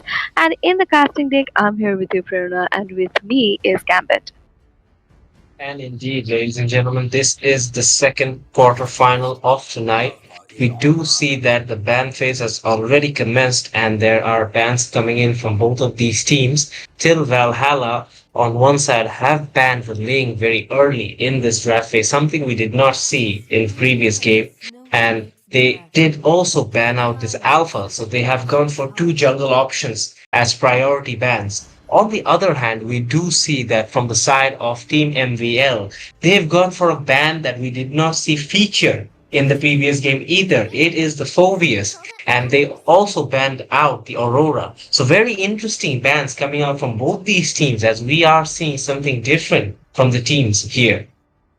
Exactly, and I believe that these two teams would be treating us with different type of gameplays over there because we can already see from the side of Teal Valhalla they have banned out the 1-1, and in the previous match, as far as I recall, that there was no marksman ban from both the teams, and we can already see the third ban would be coming in from the side of MVL. Sales their banning looks quite kind of interesting, and that's why I cannot actually predict anything at this period. And we can already say they have went in for the Sushin ban. And in the last match, we had already seen that how devastating of Zushin, devastating of a hero Zushin is. So I believe that they do not want to face the same trouble as the previous teams, so they have planned out that. And if we talk about Teal Valhalla, they have picked out that Suyu already. So what do you think about the first pick? What do you think about picking jungler as a first pick? And indeed, as you were saying that Zushin was very crucial in the previous game, they did end up leaving an important hero and a dangerous hero like Suyo open. And Till Valhalla did not waste any time. They secured that Suyo up front. But this does put pressure on them because they are going for a jungler first pick. But on the other hand, Team MVL, they are thinking very sensibly. They've gone for things that they can build the team around. So they've gone for that Sicilian pick. And following that, they've also got a pick that can help them in those team fights. But that's why they have gone for that Khalid pick. I would say that these are very smart picks from the side of Team MPL. We'll have to wait and see how Team Til Valhalla respond to these picks. Right now, they are hovering over that Gacha, which has been a key set point in this entire tournament, being a favorite pick for all the teams that have participated so far. So we will have to wait and see that if they do lock onto this. But we do something new for the first time, if I'm not wrong. We see the Novaria pick coming in from the side of Teal Valhalla. So this will be interesting to see how the Novaria incorporates within this team where there is a Suyo and indeed there is a Garukacha for the side of Team Valhalla. Exactly, and we haven't seen Novaria pick in this whole tournament yet, so this is going to be the first match where we would be seeing this Novaria showcasing her skills. And if we talk about the ultimate offer, that would provide a lot of vision for the teammates, as well as her Astro Recall would do a lot of damage to the team. To the opponent, so I believe that they have this combination in mind where this Novaria would be providing visions and Gattacacha be using his ultimate onto the players there, and then Suyu might get into there. And if we talk about Team Envial, they have a Sicilian and Khalid in the team already, so that gives them an upper hand already in the case of late games, and they have picked onto that Ben. So Ben, as a jungler, would be very fast, and as well as in any team fight, he would be a crucial hero using his ultimate as well as in pushing turrets. So that seems quite promising for them as well. And we can see that they have banned out the Tigreal, so they do not want to face any kind of crowd control. I see because they have banned out Aurora there, who has an immense amount of crowd control as well as the Tigreal. And on the other hand, we can see from the side of Til Valhalla, they have banned out that Diggy. And indeed, we are seeing a lot of new faces in this game so far, be it pick or ban. And the Diggy also features in the ban list for the first time, I believe. And on the other hand, Team MVL, they are taking no chances. They are going for those fan favorite vanguards, the tanks that we speak of. The famous tanks like the Tigreal and the Hylos, both are very helpful and very crucial in certain team fight situations. So both of those picks are being banned out from the side of Team MVL. So Team Till Valhalla, since they did band up that Diggy, it was surprising to see that Team MVL are taking no chances and they did choose to ban that Hylos. Perhaps they do have a Rome pick in their mind. Still, we do not know yet. We'll have to wait and see. On the other hand, Team Valhalla, they do end up banning the Atlas. So, yet again, another new pick featuring into this ban phase that we don't normally see or have seen in this tournament so far. What do you think, Prerna? Why are we seeing such a diversity in this ban phase for this game? I believe that these both of the teams have did their homework and they know that which heroes they are comfortable in playing, that their opponents are comfortable with. So they actually banned out those heroes particularly, I believe, and this is why we are seeing the new faces in this phrase of draft. And already from the side of MVO, we are seeing that Minotaur. So along with tankiness, he would be providing with a lot of heal for the team. So that would be, I guess, a good. That would be a better thing, I believe, because whenever there is a Minotaur in your team, you don't have to be worried about someone who can deal with the damages in the front lane, as well as he can be a good support as well. So at this period, it looks very promising for that team, as I said before. And I feel like at Till Valhalla, they're hovering onto many heroes, and they're currently hovering onto that Clint and that Benedetta. So Vendetta might be going in for the EXP lane, and yes, with her Petrify, she might dominate the area. And if we talk about Clint as well, he can use his second skill to put up a bit of crowd control onto the marksman he might face, or a fighter he might face, because in this particular round as well, we can see that Team MVL are trying to use the strategy of three fighters, I believe, because they are hovering onto that Zilong, but no, they proved us wrong once again, and they went in for the Mia. So in the late game, it is gonna be very, very tough for Team Valhalla to face this MVL off, because in their opponent they have a Sicilian, they have a Mia as well. And indeed, we do see finally a ban phase that where both teams are featuring with marksmen that can dish out heavy amounts of damage when given the correct circumstances.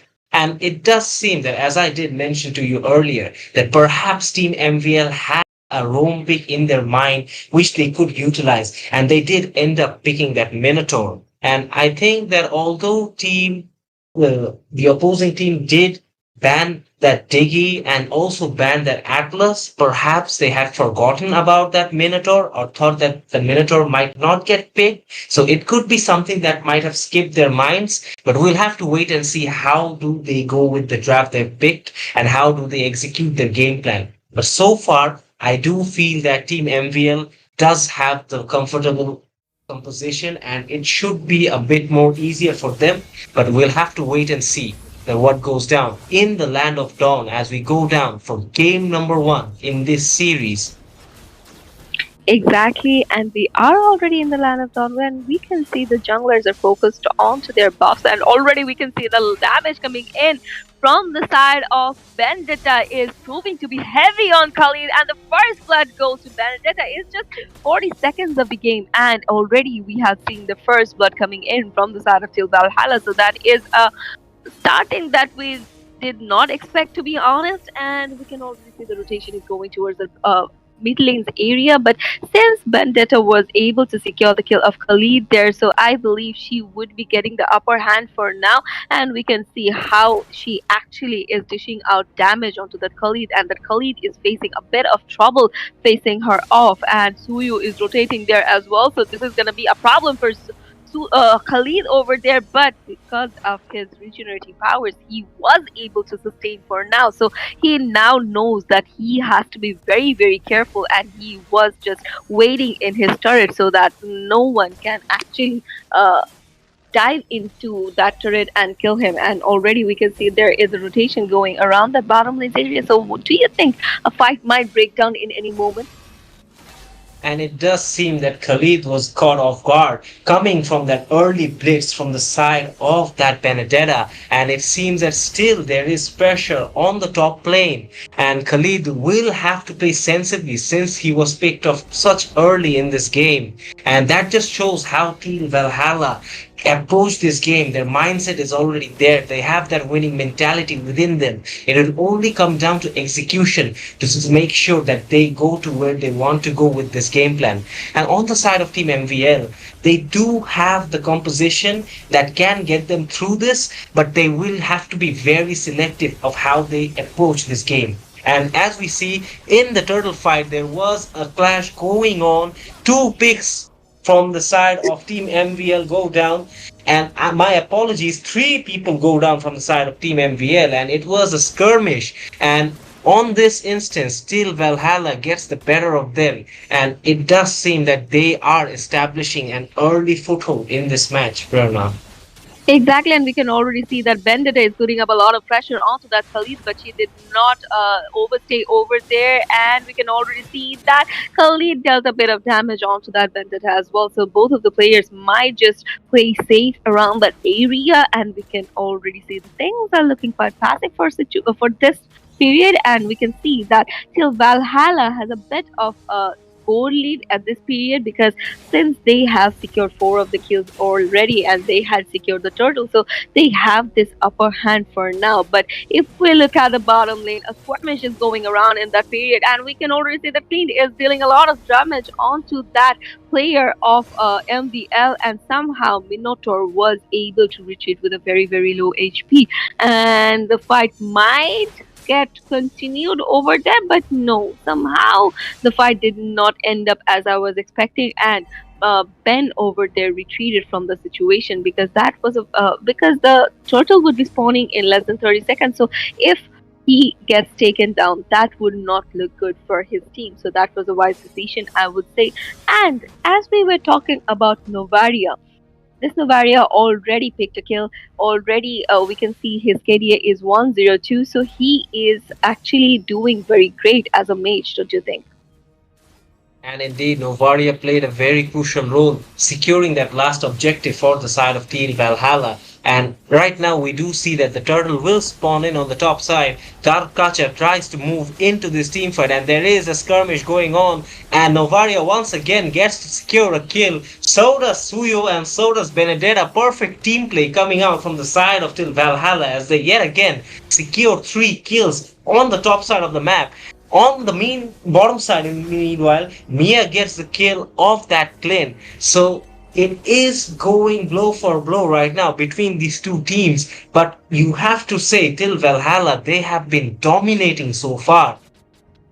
Exactly, and we can already see that Mia is trying to taunt the players of till Valhalla towards that into in that bottom lane area, and she was waiting for her minion pressure to build up, I believe, and with that minion pressure, she would be able to go for that turret. But Clint is already there, so we have to wait and watch how she actually plays out. And in the meanwhile, if you look at the top lane area, Bandita was putting up a lot of pressure onto that Khalid, and Suyu is there as well. So if any fight breaks out, I believe Suyu would be following up that Vendetta, and that would not look good for Khalid. And if we look at the bottom lane area at this point, we can see Minotaur deals a lot of damage from that Clint as well as the Kacha. But things did not look much crazy over there, because Minotaur was maintaining a bit of distance, and with his healing power, he is able to sustain in corner situations like this. But the rotation is going towards the bottom lanes area. We can already see Novaria is trying to get a hold of the players over there, but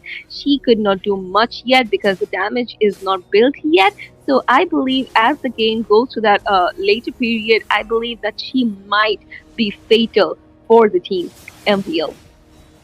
And yes, indeed, that will be the objective coming out from the side of Tin Valhalla to utilize that damage from that Novaria. Meanwhile, on the top side, we do see there was a skirmish, but Minotaur gets picked up from the side of Til Valhalla. But it does seem that there is some sort of miscommunication between the teams. Perhaps Team MVL are still not getting aligned in the same page, because right now it does seem that Till Valhalla are executing perfect team play in every single team fight. So it is concerning for the side of Team MVL that it's only 6 minutes in this game, but already they're so far behind. The scoreline is 9-1, and both side laners have managed to secure those T3 turrets. And as the turtle spawns yet again on the bottom side of the map, we do see that Till Valhalla are in a good position, but the Minotaur is right over there. The Bane comes in with his ultimate, does not manage to secure the turtle whatsoever.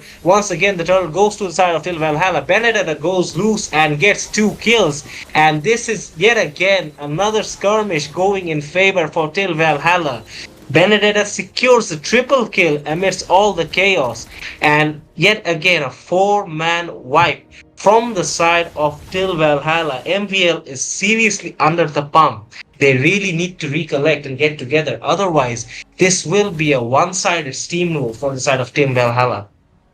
Exactly, and since there was a wipeout from the side, almost a wipeout from the side of Team Valhalla, I believe that they are now able to do this mental pressure thing onto Team MVL, and we can already see that in the top lane area, Vendetta is Vendetta was clearing out the minions, but if we look at Team MVL, they are rotating towards that lane. So I believe Vendetta has to retreat from the situation, or otherwise she might get punished for overstaying. But in the meanwhile, Clint is just waiting in the bush to clear out the minions, and I believe that he is still not aware that Mia is nowhere around. Because I believe if he knew about this, he might have went aggressive. And with that being said, Minotaur gets taken out, but Ben was able to secure the kill of Fuyu over there. But somehow Ben was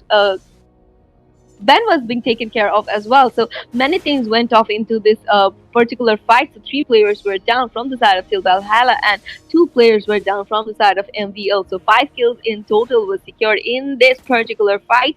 But somehow Team MVL were the one to actually win this particular fight, because they lost 2 players and they were able to secure 3. So at this point, we can already see that Team MVL are trying to make a comeback in this situation.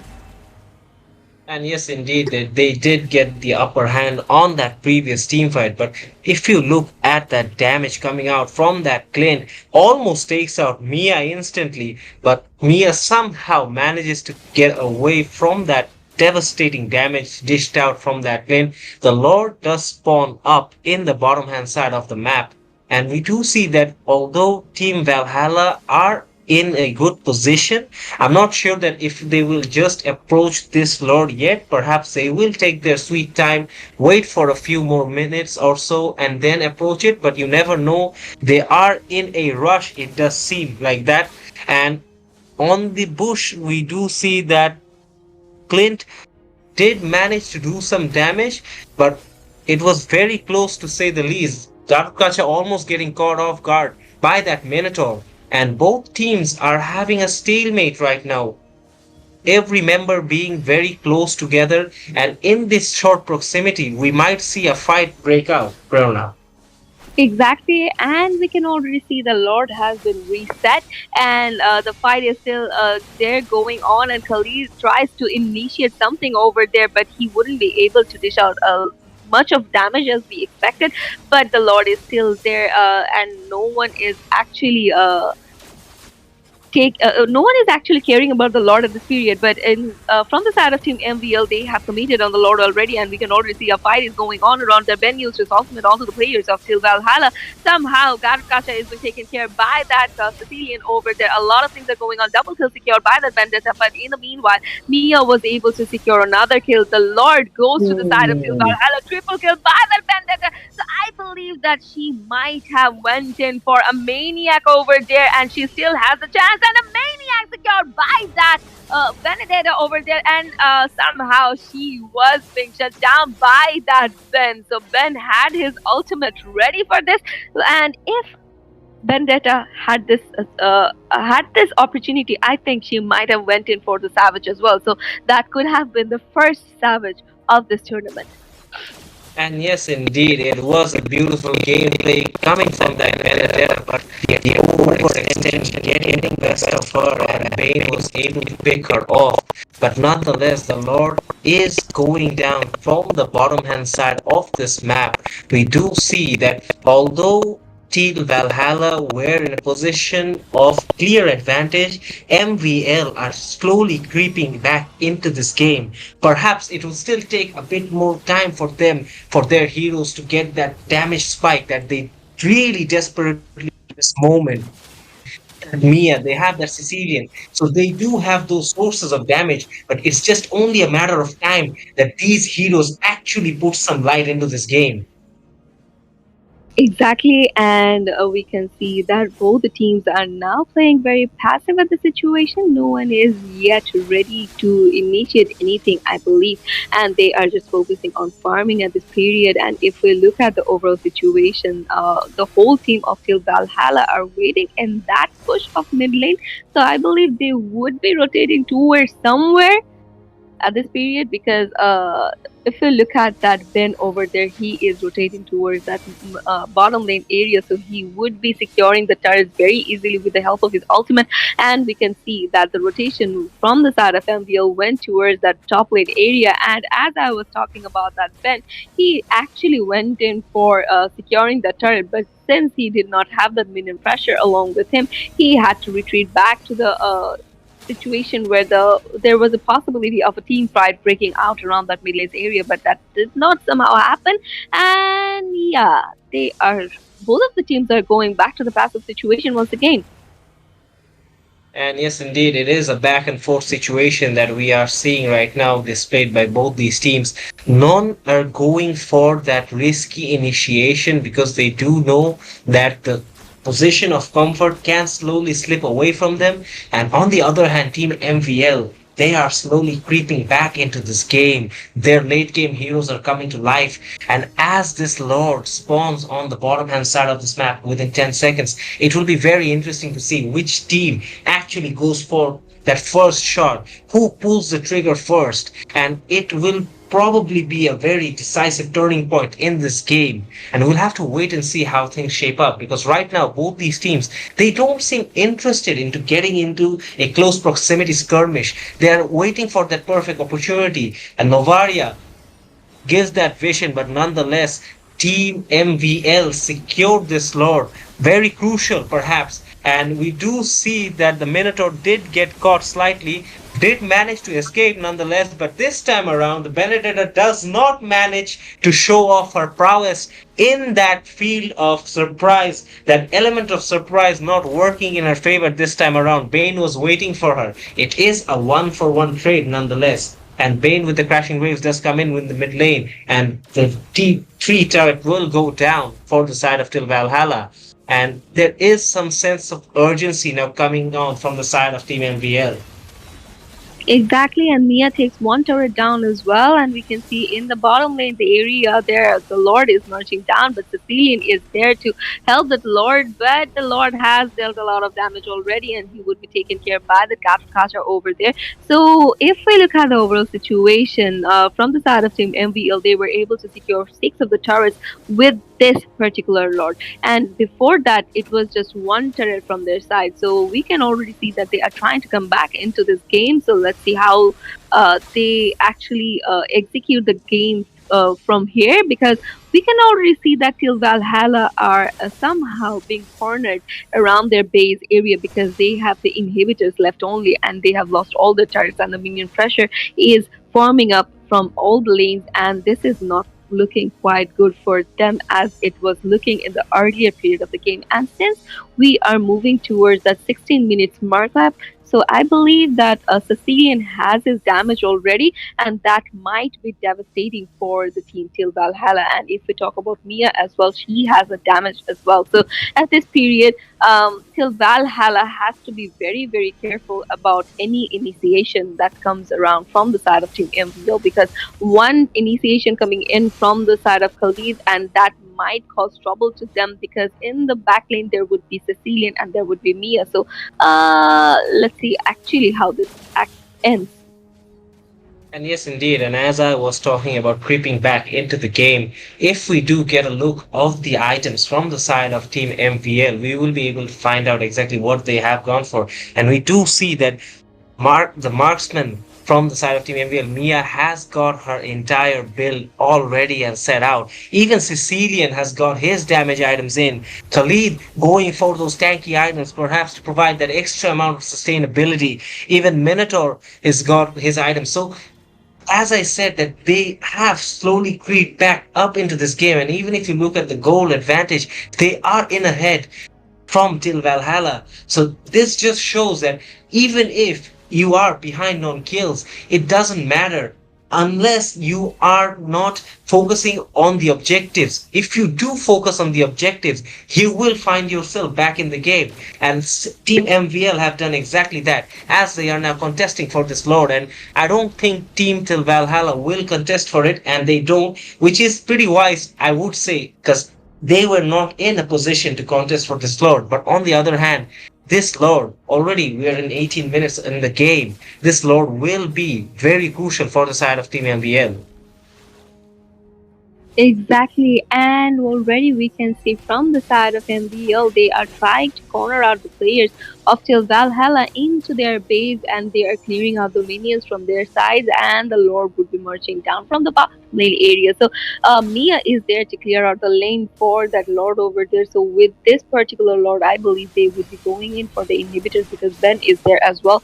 He has his ultimate already, and that might be crucial in securing the turrets. And we can already see a fight has broken down in the mid lane area, and Minotaur was able to secure that kill of Tuyo over there. And we can already see the Lord is almost around the base, and that might be a trouble. And the first round of this match goes to the side of Team MVL. They showed us a massive aggressive gameplay throughout the match.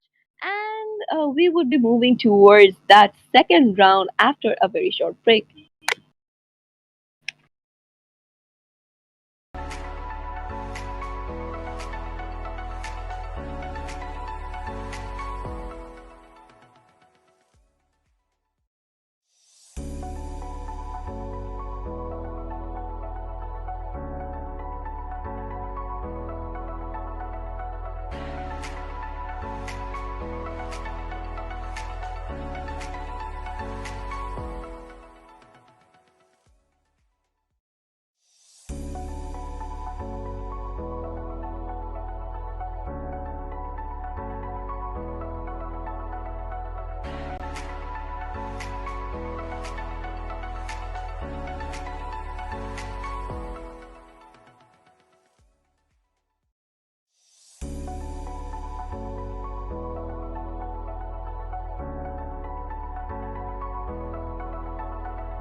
So welcome back to the match of MVL versus Teal Valhalla. This is gonna be the second match of tonight, and we are on to the second round of the second match. And in the previous match, we had seen MVL showcasing their massive aggressive gameplay, and they had won it. So Teal Valhalla has their chance of doing an epic comeback into this round. So let's see if they are able to do so. And we are already in the drafting phase where we can see from both sides they have banned out three few of the heroes. And in the casting deck, I'm here with you, Prana, and with me is Gambit.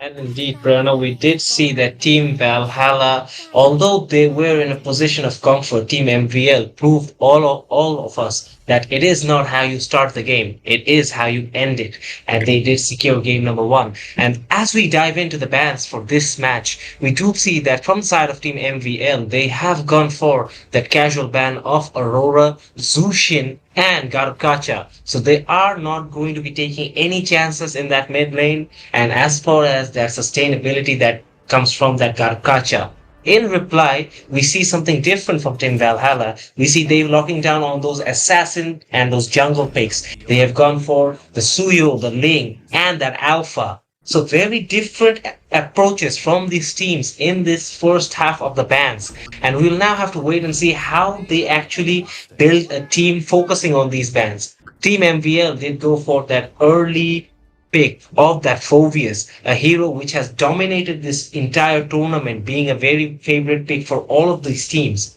And in response, another favorite pick coming out from the side of Team Valhalla, they've gone for that Sicilian. And following that Sicilian, they have got that export to accompany the team fights and to keep that Phoveus busy, I would assume. Exactly, and I believe that Xborg might have an upper hand against that Phoveus for a time being because the amount of damage that would be dishing out from that Xborg would be immense onto that Phoveus. And with that being said, we can see from the side of Team MVL, they are hovering onto that Lunox and they have locked onto that Ben already. And this is looking quite interesting at this period because Cecilian versus that Lunox would be something that's going to be interesting. And if we talk about Ben as well, we had seen him in the last game that how he was able to use his ultimate over and over again. He was spamming his ultimate onto the players, and that was causing trouble in defending the turrets as well as in any team fights for Teal Valhalla. And to reply that, they have went in for the pick of Julian over there. So Julian would be going in for jungle. Cecilian would be there to deal damage in the late period. So if we ask me, I believe that Til Valhalla has a better lineup till yet. And indeed, you would feel so because we have to see who is playing that Xbox. It is none other than Viking, who has shown extremely good prowess with that hero in the earlier round of this tournament. But nonetheless, we'll have to wait and see how the rest of the ban phase goes along. We do see that both Mia and Wan Wan getting banned from these teams. So yet again, marksman bans are getting prioritized by teams in this tournament. So that is nothing new, but at the same time, these does show that the teams do have that mutual respect for each other and they do know that these players are comfortable with such hero picks. And speaking of heroes, we do see another very popular hero getting banned out for this round, and it is none other than the Hylos, the favorite vanguard, I would say, for the teams that has been constantly picked a lot in the preliminary rounds of this tournament. So we'll have to wait and see that how Team MVL actually countered this, and they do counter it with a very strong ban in the form of Diggy, perhaps eliminating that sense of support and that extra additional shield that might come from it. So we'll have to wait and see that what kind of picks does Team Till Valhalla incorporate with their already damage heavy lineup. Exactly, so it is gonna be, I believe, a roam pick from the side of Til Valhalla since they still have that Minotaur open. They have the Tigreal open since there is no Digi. Tigreal could be a good hero for them, and Carmilla is open as well. Since they have a Sicilian in the team, I believe that Carmilla would be a good pick in this situation because Carmilla can bind up the heroes as well as she can combine with Sicilian over there. But they are hovering onto that Lolita, so Lolita could be a good hero as well in reflecting back the damages that would come from that Lunox over there. So the next two picks would be from the side of MVL. We are yet to see two picks from them. That is gonna be a roamer, I believe, and let's see actually how they go for it. And there's gonna be a marksman pick as well. So let's see which hero they actually go for. And from the side of Team MVL, we are seeing them to hover over many heroes at this point. So let's see which hero they go for. I believe it's gonna be Minotaur once again. Yes, indeed. And we do see that it could be a possible Minotaur pick coming out once again from the side of Till Valhalla. But we'll have to wait and see since the chip is still open. And as I say this, Team MVL do give us a sneak peek of that chip. We'll have to wait and see do they go for that pick. But no, they instead go for that trusty Tigreal pick, followed by that Moscow. So it is a very balanced team from the side of Team MVL.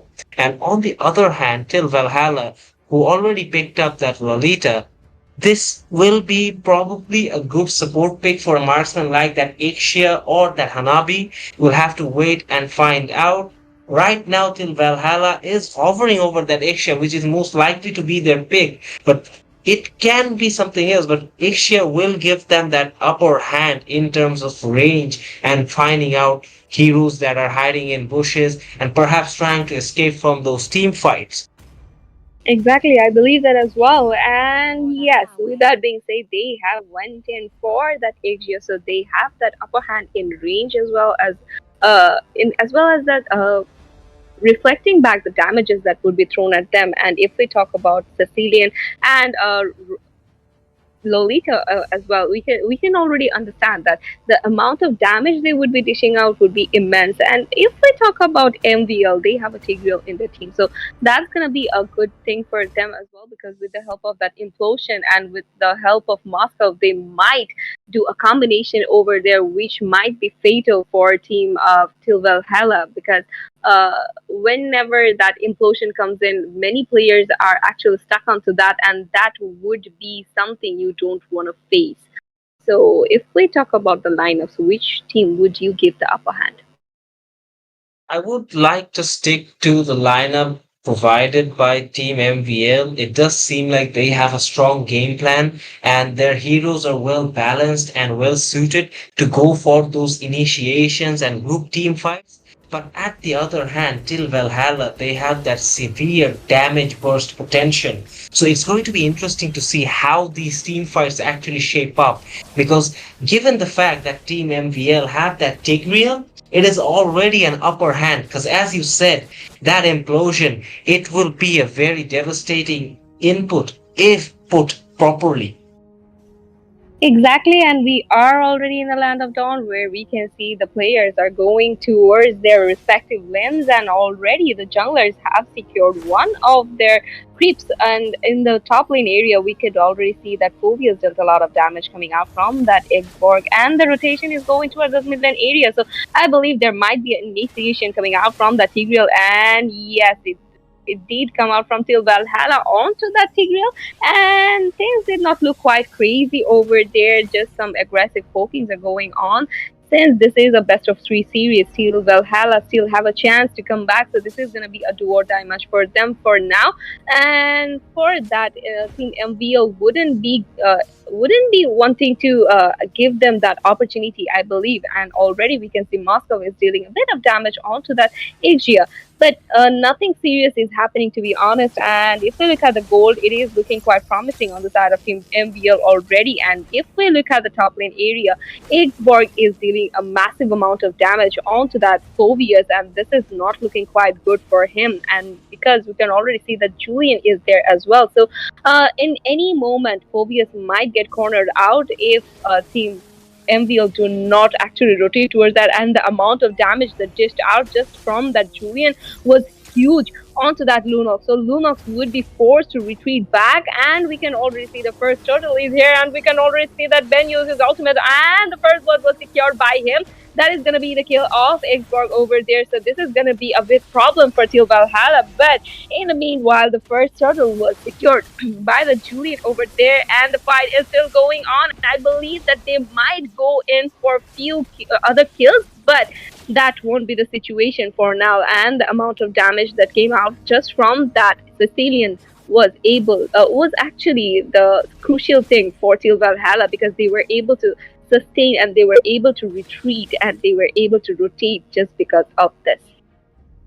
Yes, indeed, a tactical retreat coming out from the side of Team MVL. They do manage to retreat in the right time so that no other casualties are found. Speaking of casualties, we do see one in the bottom lane. Ixia gets picked off right over there. And on the top lane, yet again, Exborg is amidst all the action, perhaps trying to get a revenge kill on this Povius, but does not able to find himself in a position to secure it. Nonetheless, Bane once again comes in, tries to secure that kill, but Exborg manages to hold on with a chunk of HP. Meanwhile, in the bottom lane, yet again, we see some action as Sicilian takes down Moscow. So we do have action all around the map, things going on everywhere right now. Both these teams, as I said, they are in a position where Till Valhalla is in a do or die situation. This is a must win game for them because if they do not, Team MVL will progress to the semi-finals. So they have to be very strategic and their approach has to be very systematic. Exactly, and if we look at the current situation in the top lane, that Bovius was dealing with a lot of damage coming out from that Julian, but he would be outnumbered over there, and Ingvar was able to secure his kill over there. The turtle would be spawning in less than 15 seconds, so I believe that another fight might break out around the turtle's area, but before that, we can already see the rotation is going towards that bottom lane's area where Moscow is facing off that Asia. But since the turtle has spawned, I don't think that any of the players would be wanting to initiate on anyone, and Lunox was the one to secure the turtle for the team. And we can already see that Tigreal just committed onto that Lolita, and with the help of that, Ben was able to secure the kill of Lolita over there. So at this point, MVL team is looking quite promising, and they are going in for the mid lanes tier 3, I believe, and I believe that they might be able to secure that as well. And indeed, a group effort into that tier 3 because they do see that Sicilian does not have enough mana to actually do some sort of resistance. So keeping that in mind, they do take advantage and take a good chunk of gold off that gold shield from that tier 3 turret. On the other hand, we do see Moskov is starting to roam around the map a little bit, getting perhaps a bit more control of his lane and the surrounding bushes, trying to make sure that he does not get caught off guard by that Lolita. And in the top lane, we do see that Exborg is doing as he does in every one of these matches. Viking is playing like a Viking yet again, keeping that Phobius busy, and on the other hand, also keeping an eye out for his teammates who are potentially trying to set up for a gank. And in the mid lane, we do see an initiation going out from the side of Teal Valhalla. They do manage to pick up two team members from the side of Team MVL. This could be influential because as the turtle is going to spawn in the bottom hand side of the map in a few more seconds, Ixia could have an advantage and push this tier 3 turret, Prerna. Exactly, because we can see from the side of Teal Valhalla, they are doing the lane cut, so the minion pressure would be on the side of Teal Valhalla. So I believe that Igja would be able to secure the tier 3. But if we look at the mid lane area, Ixborg was there to clear out the minions for Sicilian, but uh, nothing crazy things would be going on around that. And if we look at the bottom lane tier 3, that is already damaged to a lot, and a fight would have broken out around the turtles area, but it did not happen. And we can only see Tigreal just trying to provide vision for his teammates around that turtle, and we can already see Yigji used her ultimate already.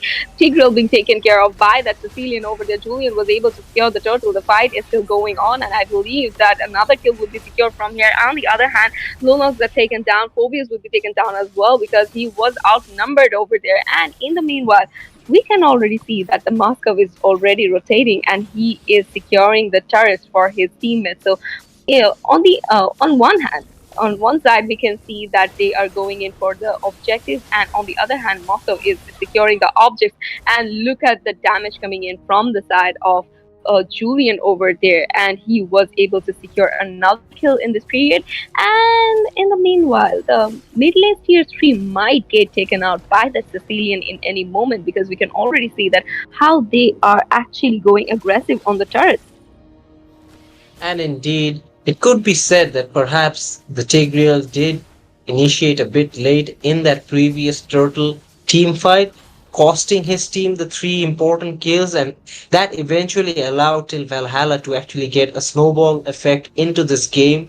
And right now they are in lead of almost 5k gold in this match. So it is going to be important to see how that Tigreal actually initiates within these team fights, because he is going to be that crucial factor and he is going to be that win condition for the side of Team MVL in this match.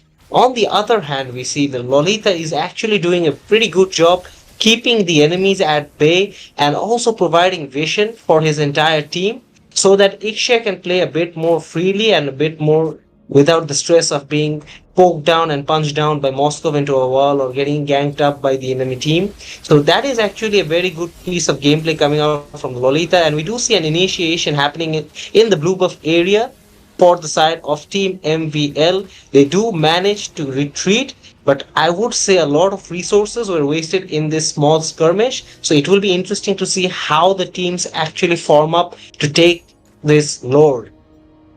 Exactly, and from the side of MVL, we are already seeing that Phobius is lurking around that Lord area, but he's just outnumbered over there, so he is not yet revealing his position. And the first commit on the Lord goes from the side of Teal Valhalla, and Xborg is the one to commit on the Lord, and we can already see the amount of damage coming in from the side of Sicilian is huge, but that's not yet enough to take any player down. On the other hand, Moscow was able to secure another turret for his teammates, and Yixia used his ultimate already. Double kill secured by that Lunos over there.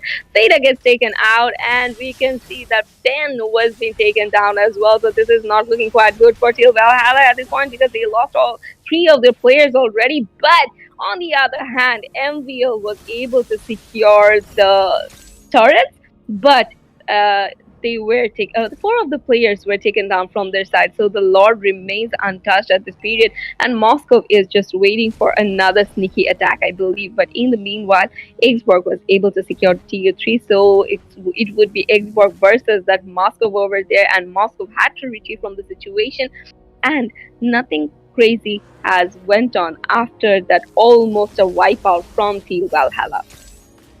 And indeed, it was a very crucial piece of gameplay coming out from that Moskov. He came in from the back, got a few kills, forced a situation where till Valhalla was not able to secure that lord. Instead, they were forced to abandon it midway. So I would say that is a very crucial piece of gameplay coming out from that Moscow for the side of Team MVL. And yet again, we see both these teams have come in for the lord. Moscow is putting constant pressure. Although he's not taking part in those team fights effectively, he has been doing a very good job of pushing these lanes and securing those objectives for his team, which further allows his team to move freely into the map and into deeper parts of that till Valhalla map half. And as we see that the Lord engagement is going on currently, both teams are looking comfortable.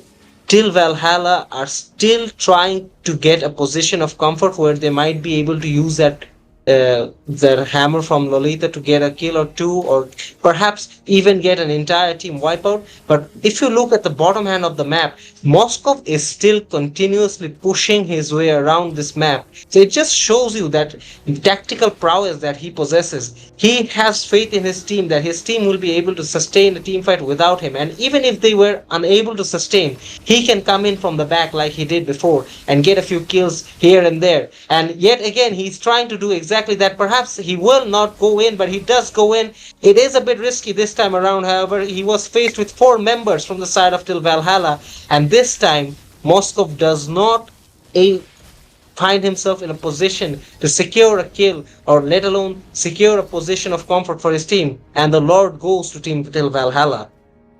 Exactly, and with that being said, we can see the rotation is going towards that mid lanes area from the side of Teal Valhalla, and they were trying to put up a bit of pressure onto that Tigreal as well as that Lunos, but they retreated back, and we can already see that Xborg is trying to clear out the minions for his team.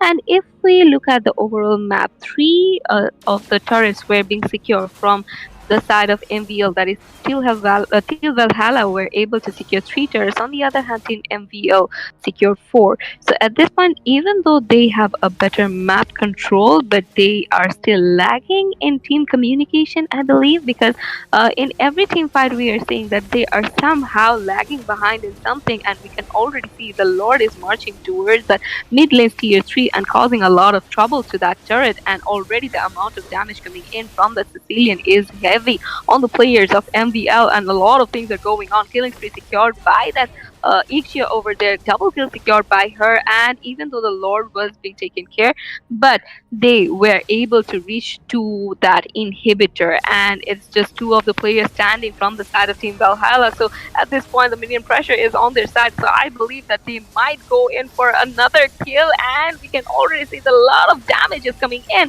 from Team Valhalla. On the other hand, the Lord, with the help of that minion pressure, they were able to secure the base. So Till Valhalla did an amazing job coming back to this round. So we would be moving forward that third round of this match as well. So before that, we would be taking a very short break.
Welcome back, ladies and gentlemen, to the third round of the second match between Team Valhalla and Team MPL. Since this is going to be the deciding match for both teams, so this is going to be an electrifying one, I believe. And in the casting deck, I'm here with you, Prerona, and with me is Gambit.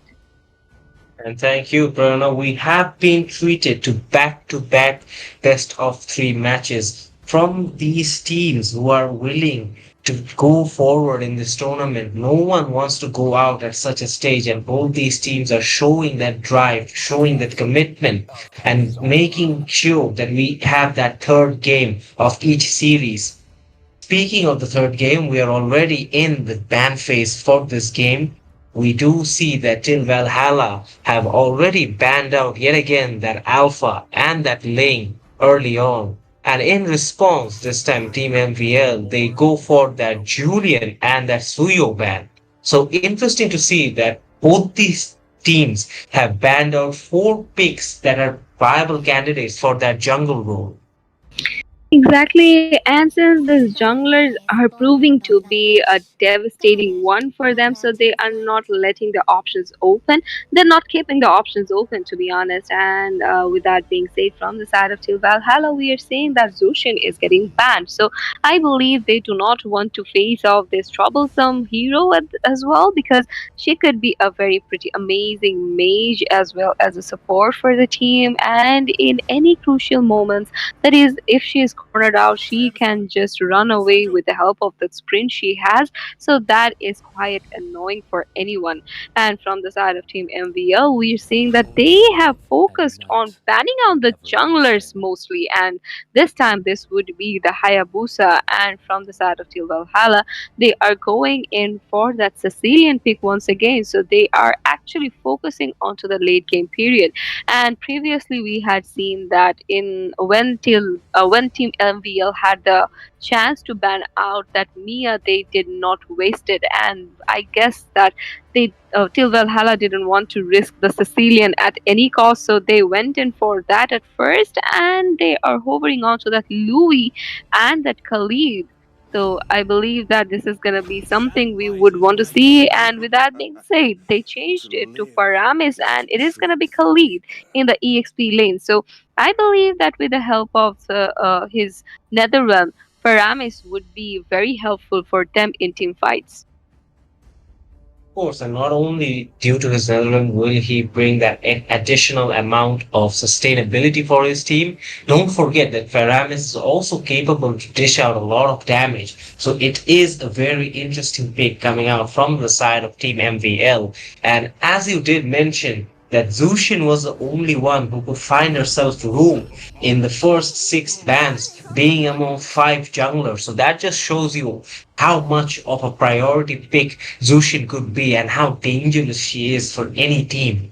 Now going over to the picks that are being selected by the team, still Valhalla to secure that Galukacha and also go for that early marksman pick. Surprisingly, they do pick up that Wan Wan. So this is interesting to see that they did go for a marksman so early, and even Team MVL responded immediately with that Mia pick. So perhaps both these teams are actually backing a lot on their marksman players to make a difference in this game.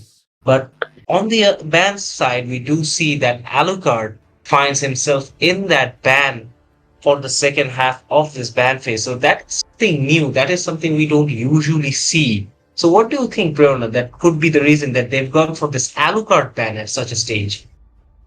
I believe they are just wanting to lessen up the amount of junglers available out there, because if we look at their banning phase, they all the heroes they have banned are junglers, so they do not want to face that Alucard, I believe, and against of Mia, I also think that they do not want to face that Alucard.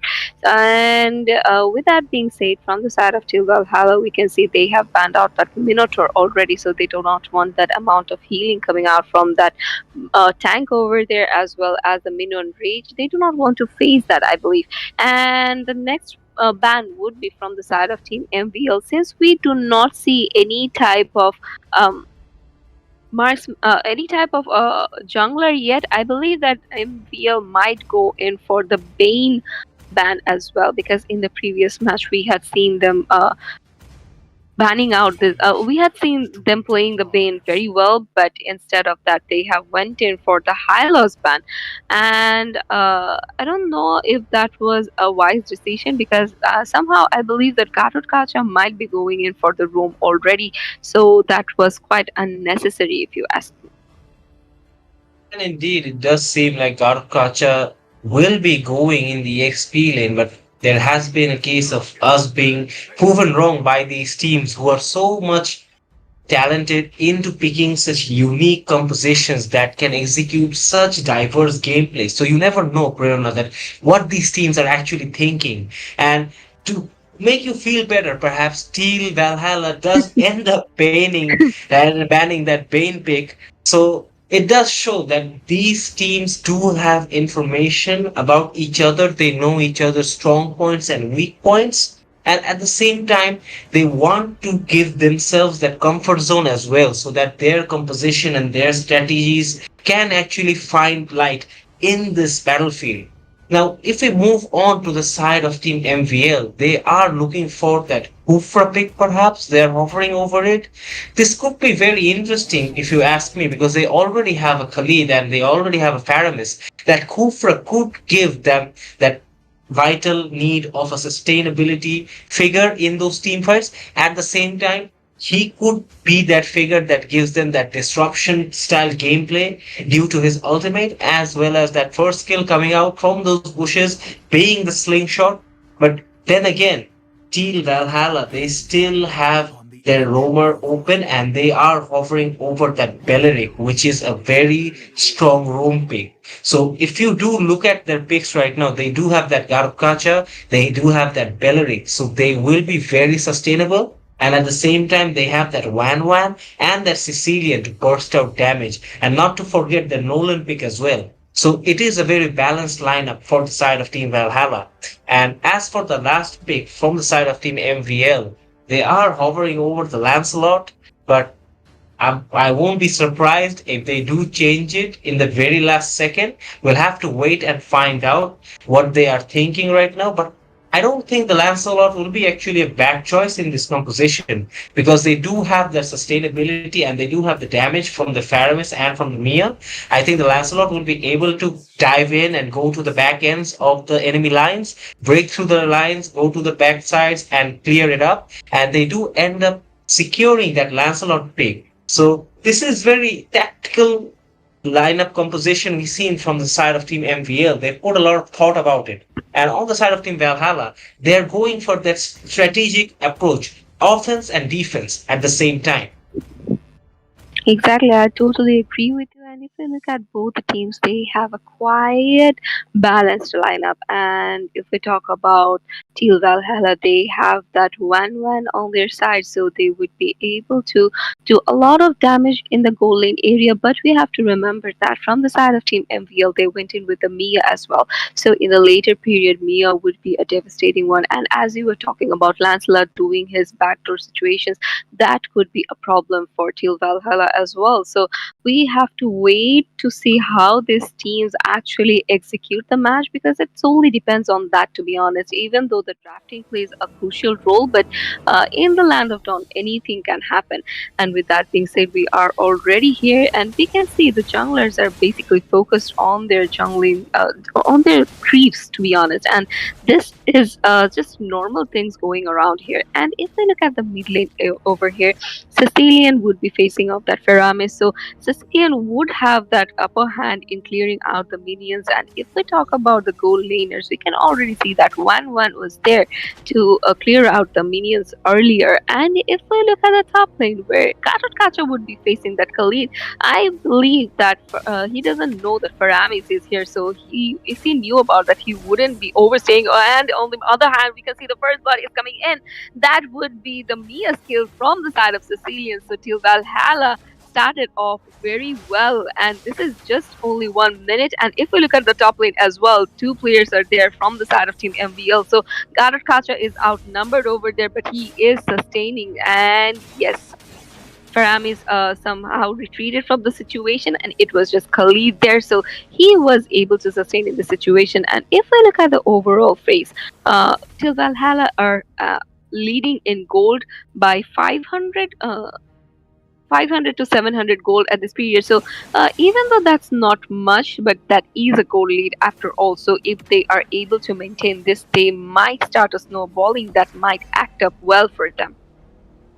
And yes, indeed, we did see an early pickoff from the side of Till Valhalla. They managed to catch that Mia napping in her lane and did manage to pick her off. As we do see that the turtle is spawning on the top hand side of the lane. Nolan was trying to be a bit smart, perhaps almost trying to be a bit over smart, does manage to get away. So does Khalid.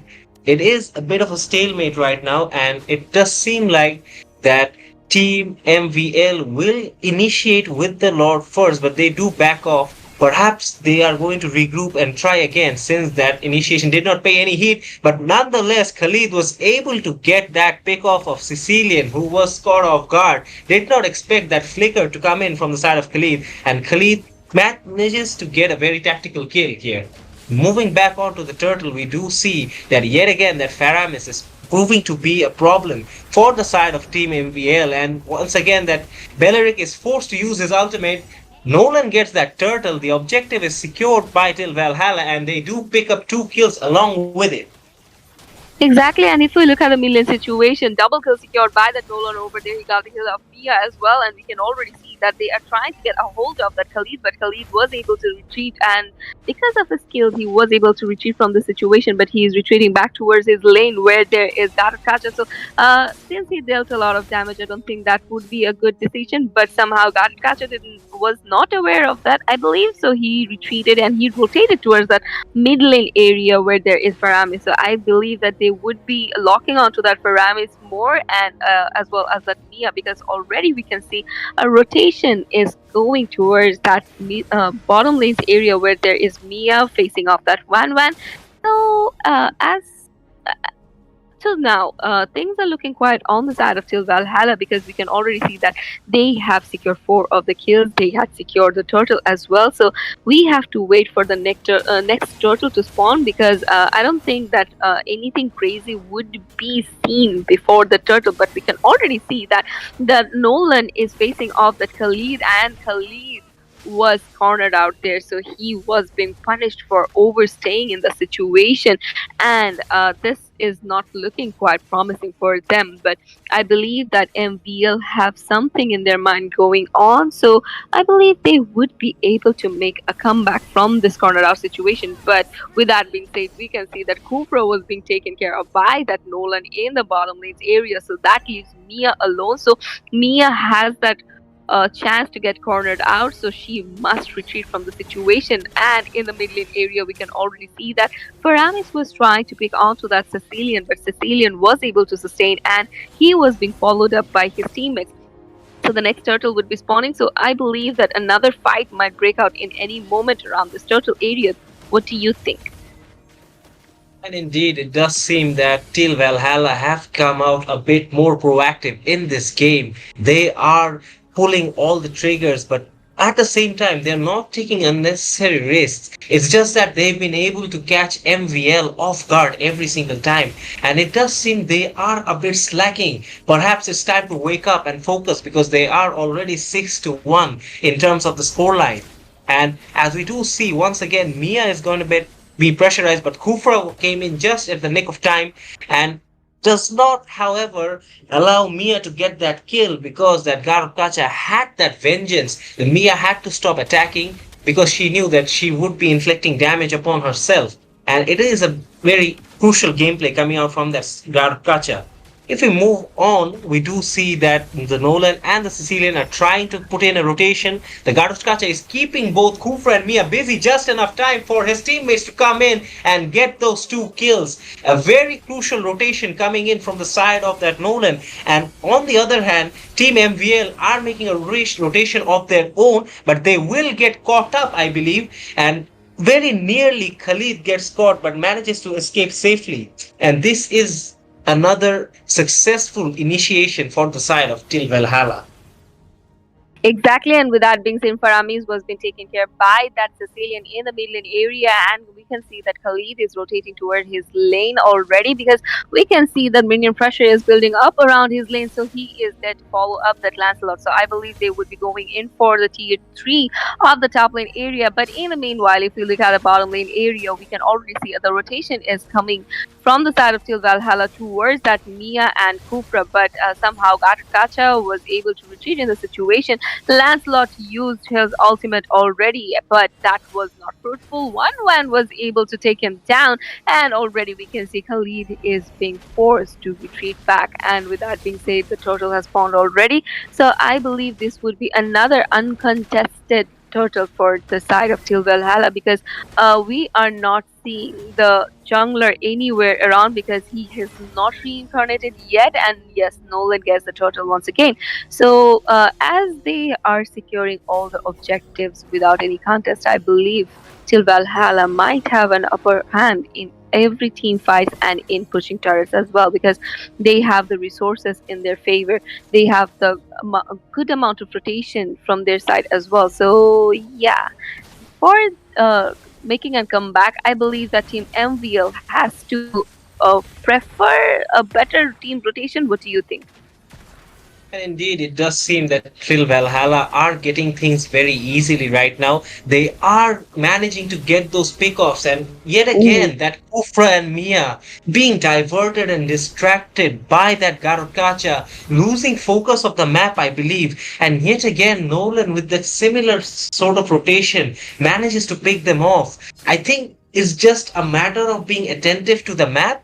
Perhaps they are losing focus, maybe getting a bit disheartened, but they should not lose focus because there's still a long way to go in this match. And we've seen this before that the teams who have come up ahead in the early part of the game doesn't mean necessarily that they will continue their dominance in the later half. Exactly, and with that being said, One once again was able to take down that Khalid. He was being chased off so much, and yes, One gets the double kill. Also, he was able to get the kill of Lancelot over there. So before the Lord appears, the jungler taking down the jungler is very crucial, and Team MVL has to be very safe about this One. If you ask me, because every time we're seeing this Khalid facing off this One, he is just being melted down. So things are not looking quite promising for him. And on the other hand, we can already see Team Valhalla have secured 3 of the turrets, so that gives them a better better map control over there. And 2 of the turrets of this 3 were from the mid lane. So yeah, they have a very big upper hand in rotating on all the lanes. And if we look at the current situation, the Lord has found already, and Nolan is there, and Lancelot is still not anywhere around. And yeah, this is gonna be another uncontested objective for Teal Valhalla, and they would be securing the Lord in any moment, and Nolan gets that. And if we look at Sicilian over there, he was doing an amazing job zoning out the players of MVL over there. So, if we talk about the team composition, Teal Valhalla are actually having a better team composition at this period, and they have a better communication, I would say. So, if Team MVL wants to make a comeback, what do you think they should do? And indeed, it is pretty surprising to see because Team MVL are not being able to execute the type of gameplay they were able to put in for the first game. And Team Valhalla, they have started off exactly from where they left off after the second game. So it does seem that right now they are in the front foot, and the Lord is marching down into the base from the mid lane. We do see a proper ultimate coming down from the side of that one. Gets that crossbow of tank perhaps, but no. The Lance does manage to get that kill, but on the other hand, it was a trade-off in favor of Till Valhalla. They do end up getting that inhibitor, and at the same time, they also managed to get that crucial kill of that Mia, not allowing her to progress further into this game, and she is falling behind very fast. Exactly, because in the opponent she has a Sicilian and a Wan against her. So things are looking quite promising for Till Valhalla till now, and we have to wait to see actually how they execute this match, because already we can see Khalid is trying to rotate, trying to do something around that mid lane bush area, but he was not able to do much over there, so he had to retreat and he had to clear out the minions building up in the bottom lanes area. And if we look at Garrett Kacha, he is there to clear out the minions of his EXP lane. So I believe that this Khalid has to be being followed up by few of the other players as well, because every time he's trying to initiate there is no one to follow him up, and that is causing a lot of trouble for the whole team of MVL. And already we can see that till Valhalla were trying to build up a pressure against that Khalid and Kufra once again, but somehow they were able to sustain in this period. And I believe that if Team MVL still wants to make a comeback in the situation, they still have to hold back for a bit. They have to wait for that Mia to be fed, and I believe that they would be wanting to do so. And already we can see there was an initiation on that Khalid, and once again it was Nolan and Wan who were proving to be crucial against him. No, not Wan, it was Cecilian and Nolan who were proving to be crucial against him. So at this point, I don't see any type of opening for MVL to go aggressive, even though they're And in trying to go big. And indeed, they are having a hard time out there because every time they are trying to rally or trying to muster up some sort of team fight or team initiation, they're being outplayed and almost being outnumbered at every instance. Because we do see that Team Valhalla are trying to go for this load, and it's going to be another uncontested objective for their side because Lancelot was busy pushing this bottom lane because he's not finding any other option. He's not finding the better of any other team fight. So he's trying to do a split push Ooh. and he manages to get the kill off that Nolan in a 1v1 situation. Having to give his skill off as well. So it is a one for one trade, but that was a bit of a brave prowess shown by that Nolan. But the Lord is going to march down from this bottom lane, and there is no inhibitor to stop it. So this can be a clear push into the base for the side of Til Valhalla. We'll have to wait and see how they do execute it. Mia is in the top side. Perhaps she will be able to recall. Gartkacha did not able to see her in time, and right now the Lord is marching into the base. Exactly, and the players of MVL are there to defend it, but we can already see the amount of damage coming in from the side of the Valhalla is proving to be fatal for MVL. And many things are going on, and the base has dealt a lot of damage. And with that being said, with that one push, with that Lord, cost them a lot. And till Valhalla were able to make out their way towards that semifinals already. And congratulations to them. And after this, we would be moving on to our third match, and before that, we would be taking a very, very short break.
Welcome back, guys, to the third match of tonight, which is gonna be between LN and SLF Kitsune versus Suzuran. And we are already in the drafting phase, and we have seen three bans from both the sides already. And in the casting deck, I'm here with you, Prana, and with me is Gambit. And yes, indeed, we were treated to two very great matches earlier tonight, and hopefully this one will not disappoint. As we do see that both teams are already done with their bans, I will go through them shortly. We do see that this Ruby, Ladakacha, and Hayabusa was banned from the side of SLFO Kitsune. On the other hand, Team Suzuran stuck with the Zushin, Bane, and the Matilda ban. So very interesting bans coming out from both these teams. If we dive into the picks right now, we do see that Kitsune did go for that Phobius pick up front, and in response, Team Suzuran stuck with the Khalid and also went with the Alpha. Exactly. So it's time for SLF Kitsune to pick the next two heroes. So since there are many options left, I believe they might go in for a mage or a jungler already because already the opponent because the alpha is there to jungle. And yes, with that being said, Julian was being picked from the side of SLF Kitsune. So this is going to be the next pick from them, and this is going to be Vixana. So with the help of her Eternal Guard and with the help of her bit of stun, I believe that she might do some initiations in some points. But if we talk about Julian as well, he has magic damage in the team. So at this point, SLF Kitsune have more magic damage in their side, which might prove crucial for Alpha in some point. And indeed, although they do have that heavy magic damage potential, they also have that versatility in the form of that phobia. So we'll have to wait and see what does Team Suzuran do to counter these three picks. And in answer, they go for that Sicilian pick, which has been a very hot pick for all the teams tonight. And yet again, we see that pick once again being favored by these teams. Now we'll move on to the next phase of the banning. And first up, we are waiting to see what does Team Suzuran go for their ban. I would suggest that they might go for a support ban, and they do end up banning that Florian, which is a very good ban to go with because it will provide that additional heal. So giving that as a ban just eliminates that additional support factor that could have benefited the side of Team SLF Kitsune. Exactly, and if we focus on Suzuran's banning sector, they have banned two support heroes till now.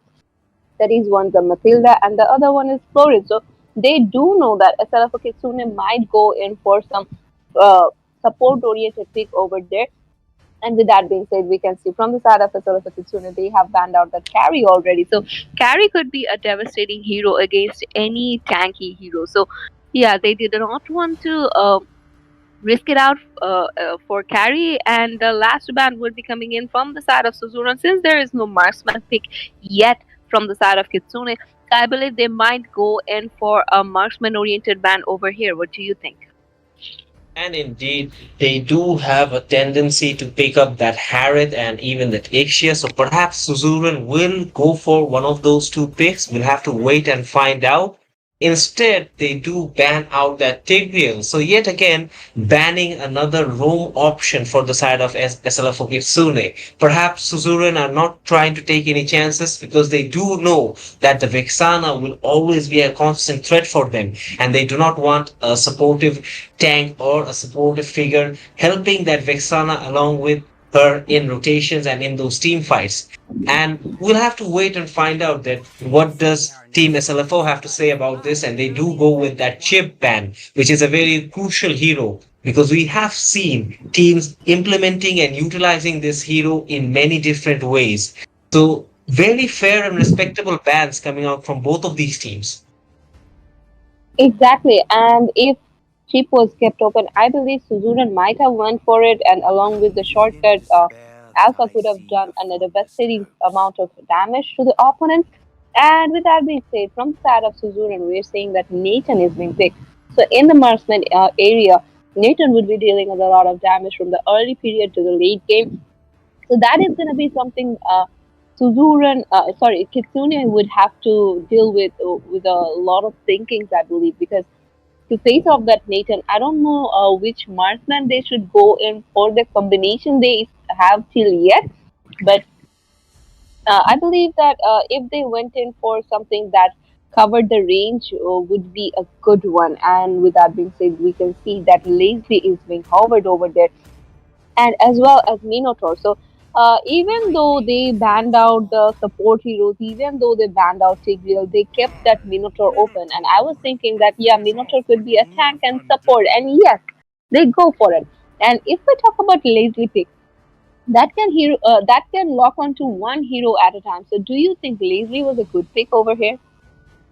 It will be tricky for Leslie to go up against this Nathan because that Nathan will have that versatility in movement, but so will Leslie. So it is going to be interesting to see who gets the better of the other. Perhaps it will come down to those rotations from the side of those mages and those roamers to get that upper hand to their marksmen. But we'll have to wait and see what does Nathan have for his support. And we do see that the Hylos is being picked up by the side of Suzuran, and it is indeed a very strong pick. But I am a bit concerned that perhaps Team SLFO Kitsune did go up with too much magic damage in their side, but I believe they have some sort of game plan to cover it up, and they will be able to initiate and pull off those team fights accordingly. And at the same time, we do see that Sicilian pick.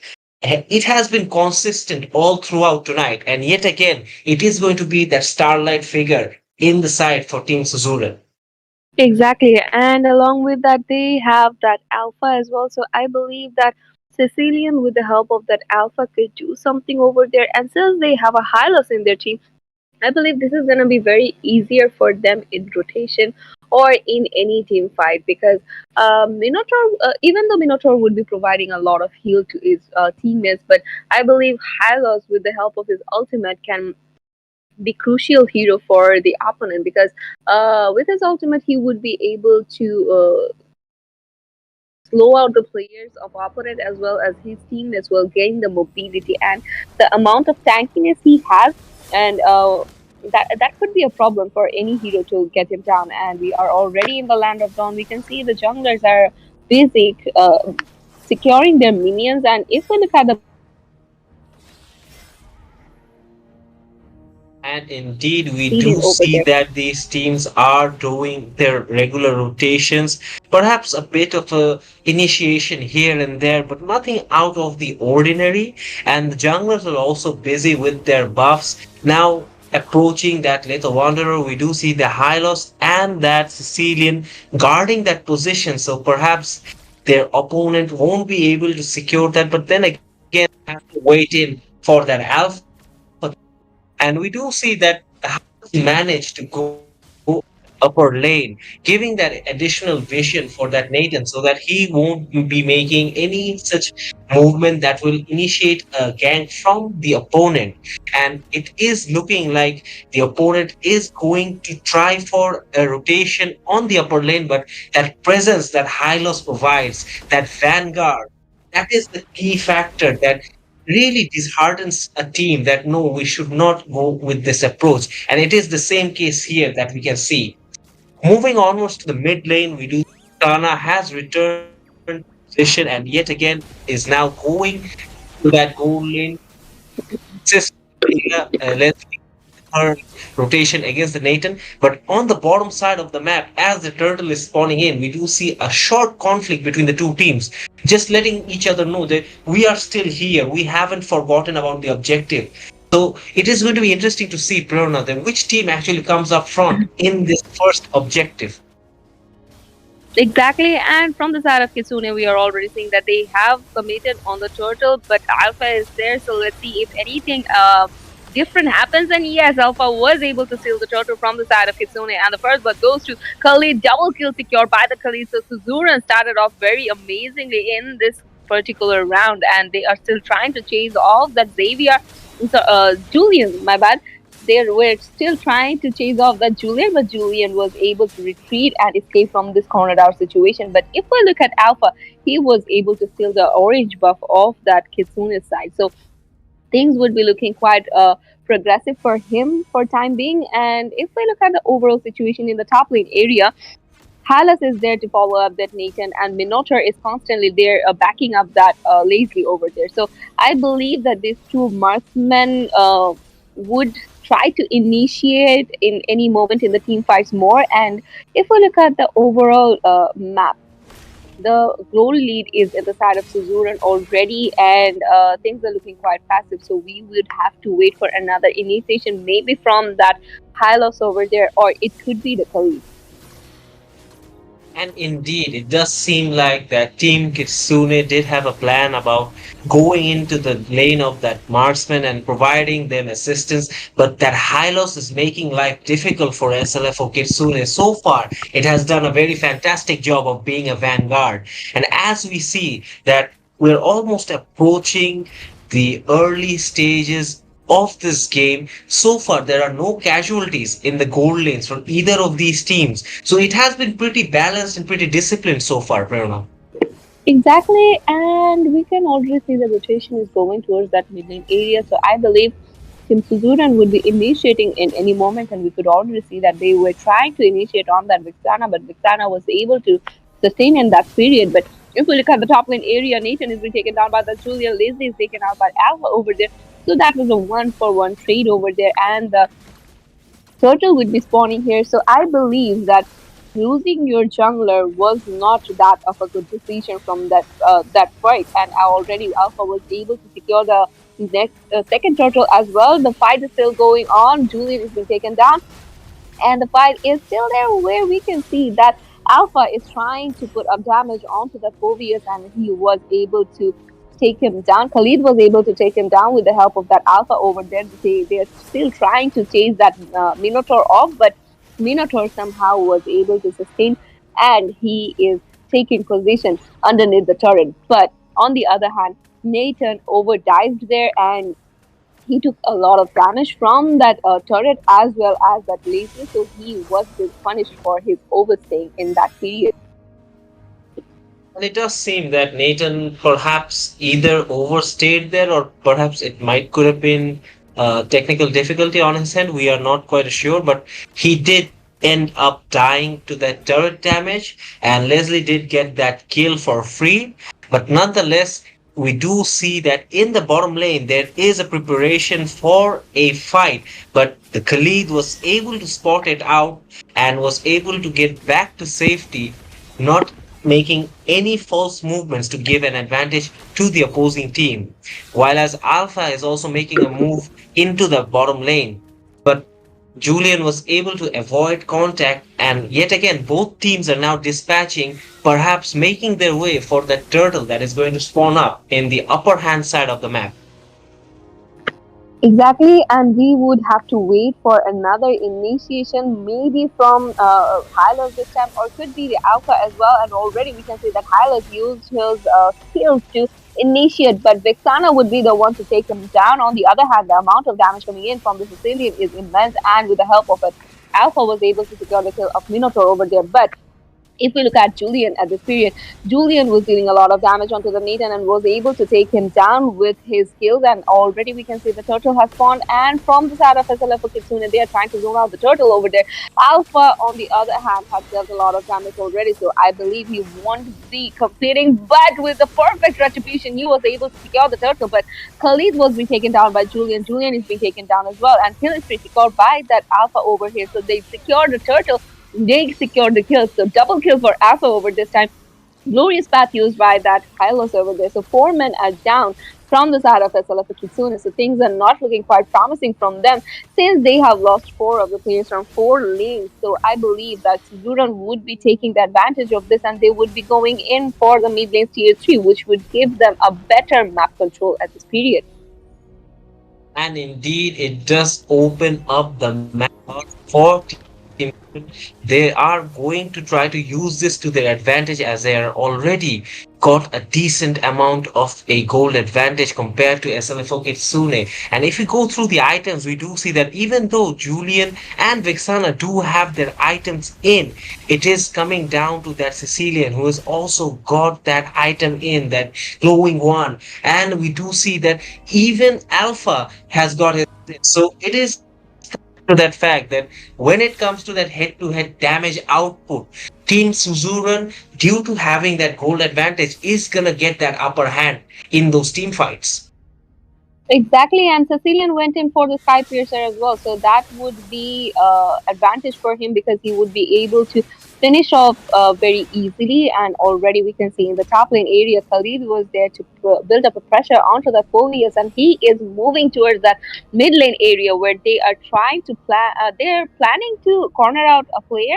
That is Minotaur over there, but the rotation goes towards the top lane area where Phobius might get cornered out in this particular thing. And already we can see that Hylos used his ultimate perfectly, and the combination coming in from that Hylos Alpha and Sicilian was so amazing, and Sicilian was able to take Phobius down over there. The Lord would be spawning, and I believe from the side of Team Suzuran, they would be committing on the Lord, and Hylas would be the one to zone out the players. And even though Hylas was there, we could see that Minotaur tried his best to get a vision of the Lord, but that was not that much of fruitful.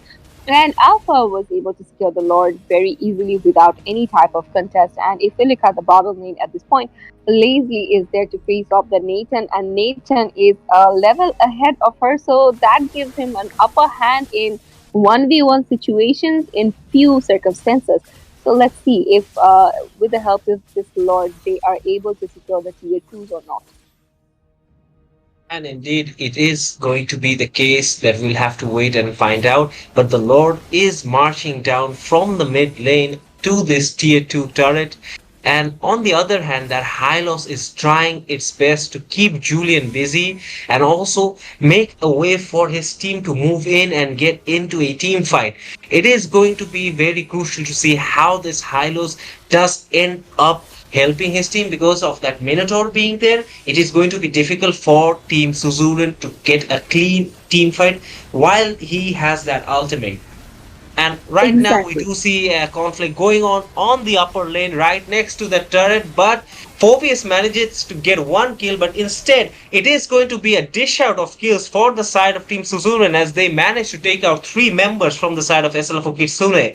Alpha coming up clutch in this case also gets to secure that blue buff from that side of Julian's jungle. And right now, it does seem that Team Suzuran are establishing a very strong dominance in this match.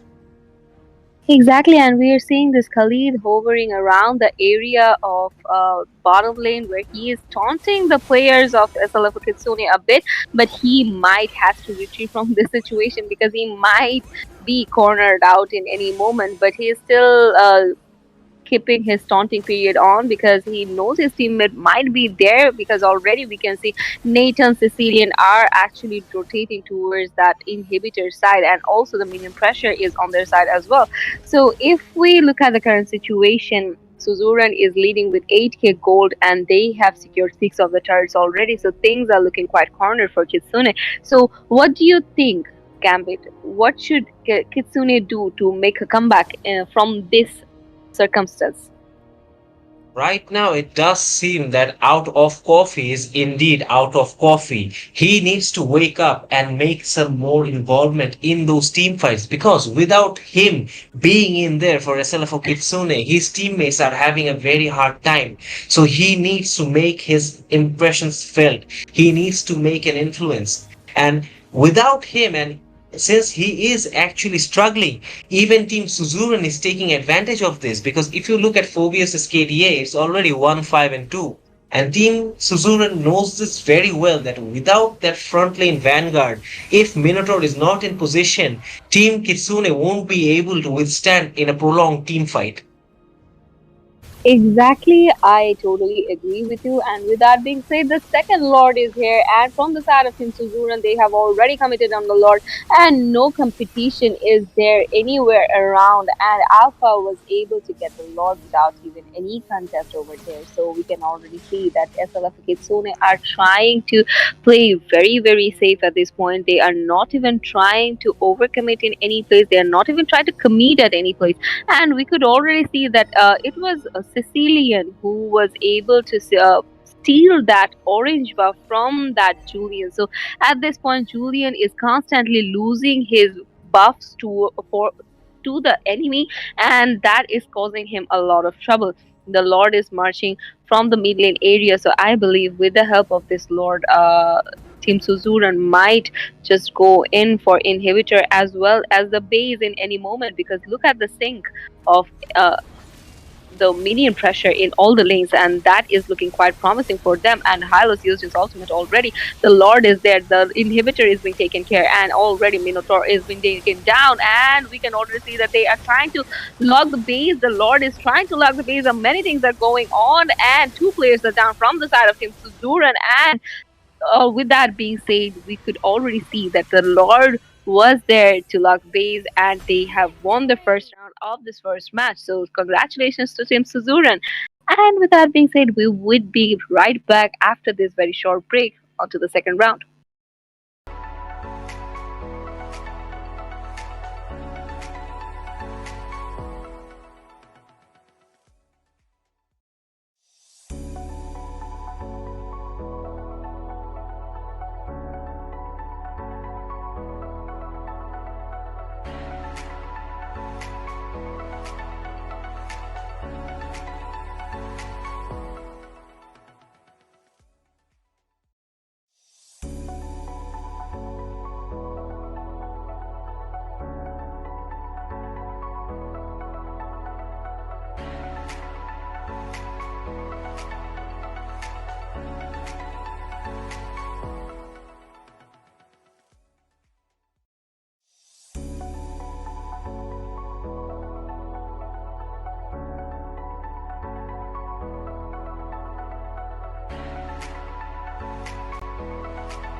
Welcome back, guys, to the second round of the match between Suzuran versus SLF Kitsune, and we are already in the drafting phase where we are seeing from the side of Suzuran they have banned out that Matilda, Ben, and the Florine as well, and from the side of Kitsune they have banned out that Khalid, Ruby, and that Hayabusa. So the first pick was from the side of Team Suzuran, and in the casting deck, I'm here with you, Prerna, and with me is Gambit. Thank you, Prarona. We do see that Suzuran, with their first pick, does lock up that Zushin pick. So it is going to be interesting to see how do they actually utilize this pick because it has been on the ban list for the majority of the time. And in response, Team Kitsune does come up with two very strong picks in the form of the Alpha and the Phobius yet once again. So they are still sticking to their basic course, they are still sticking to their game plans, but perhaps this time they will make some improvisations. If we move on to the side of Team Suzuran, they now follow it up with that Garukacha pick. So yet again, we see that this similar tactic of that disrupt and that team fight initiation from a hero like that Garukacha, it's going to be pretty interesting to see what kind of a jungle pick they actually pick up. And we didn't have to wait long to find out because we are finally going to see a Ling game in this series tonight. So Ling has been picked up from the side of Suzuran, a very, very strong jungle pick coming up from Suzuran. And now we have to wait and see what does Team SLF Kitsune have in reply, Prerna. Exactly. So we would be seeing that Ling facing off that Alpha in securing the object. So I believe Ling might have few upper hands if he gets followed up by his teammates because already they have a Sushin in their team. So this is gonna be quite problematic for SLF Kitsune if you ask me.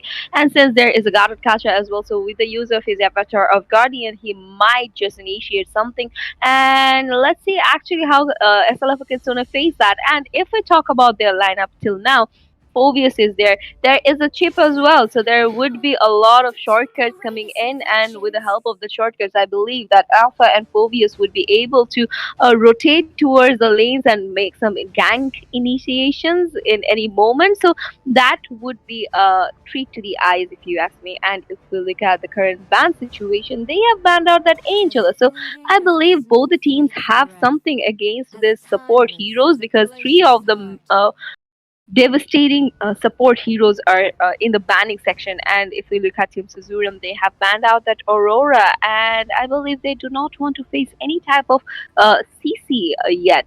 So the next ban would be from the side of SLF Kitsune since there is no marksman pick yet or a roamer or exp laner yet. I believe they might go in for another roam oriented ban because we still don't know yet if Gatorkaster would be roaming or if he would be in the exp lane. So I believe this might be Tigreal.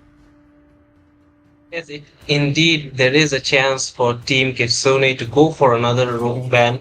Perhaps they are going to listen to you, but then again, they decide not to and they ban out that Nathan. So we do see that they go for that marksman ban that we were initially talking about. And in reply, we are finally going to see Sicilian feature in the ban list after a long time because Cillian was constantly being picked by either of the teams. So it is going to be interesting to see that since SLFO Kitsune did manage to pick up that chip, they are going to have that advantage because of Chip using his teleport can initiate into a team fight and bring his entire team over. So we can see skirmishes left, right, and center.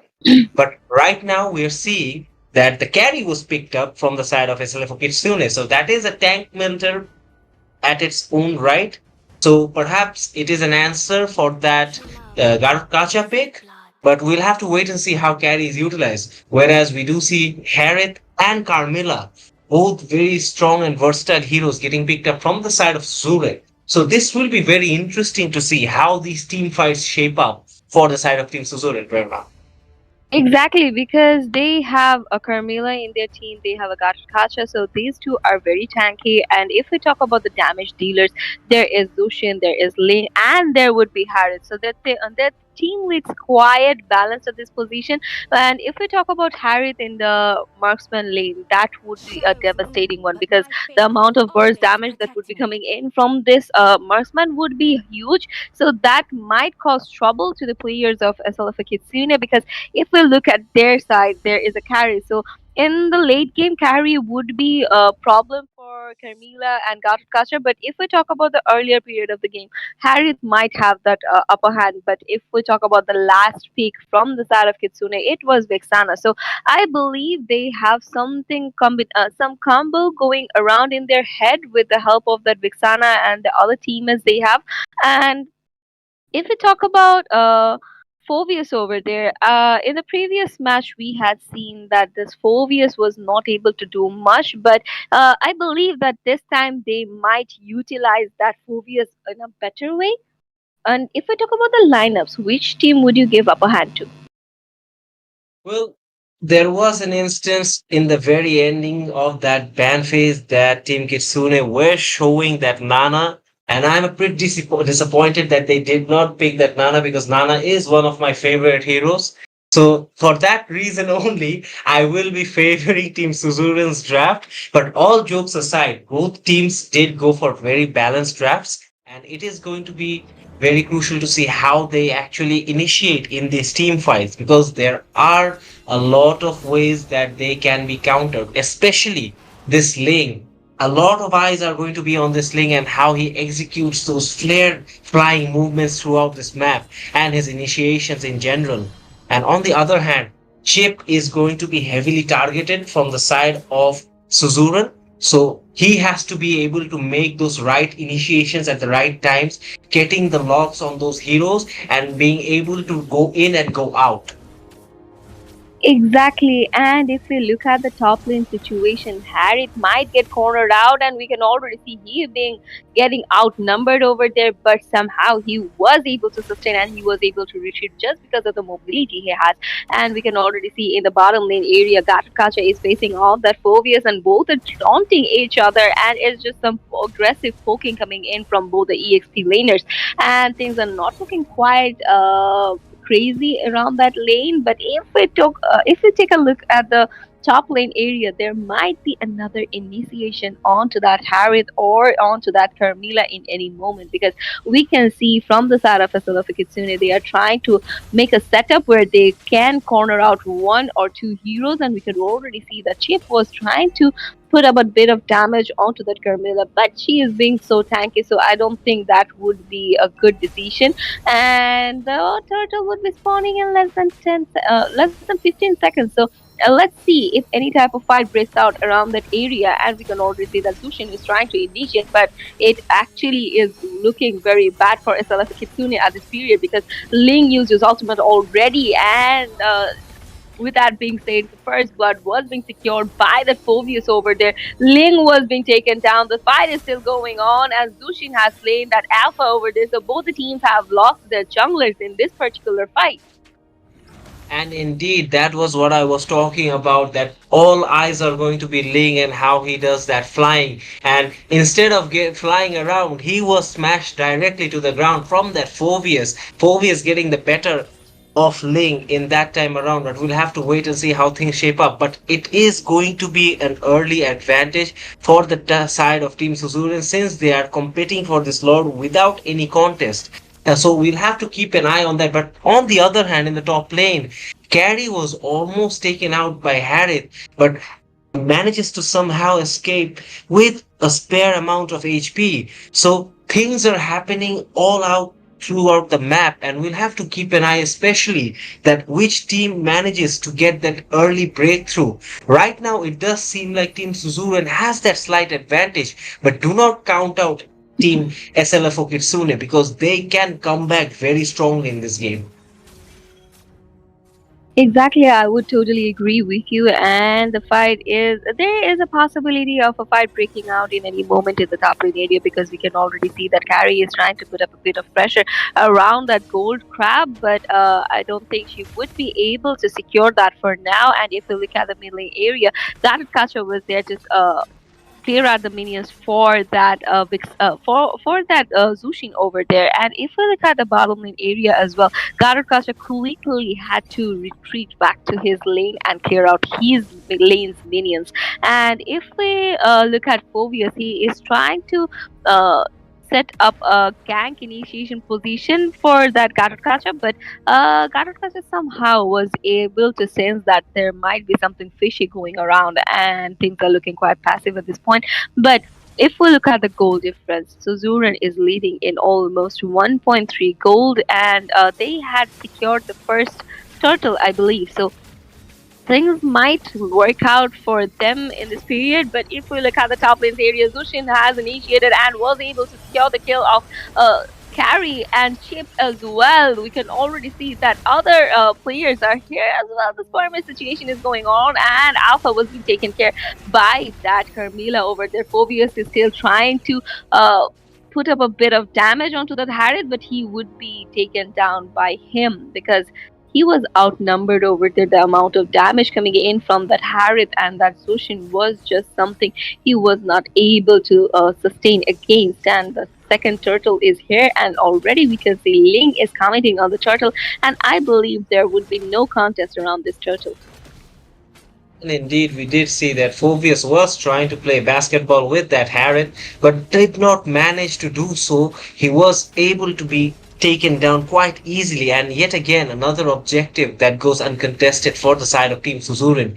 These uncontested objectives will further push their goal advantage, and we do see that slowly Team Suzurin are now getting into a position that where they can actually go and snowball.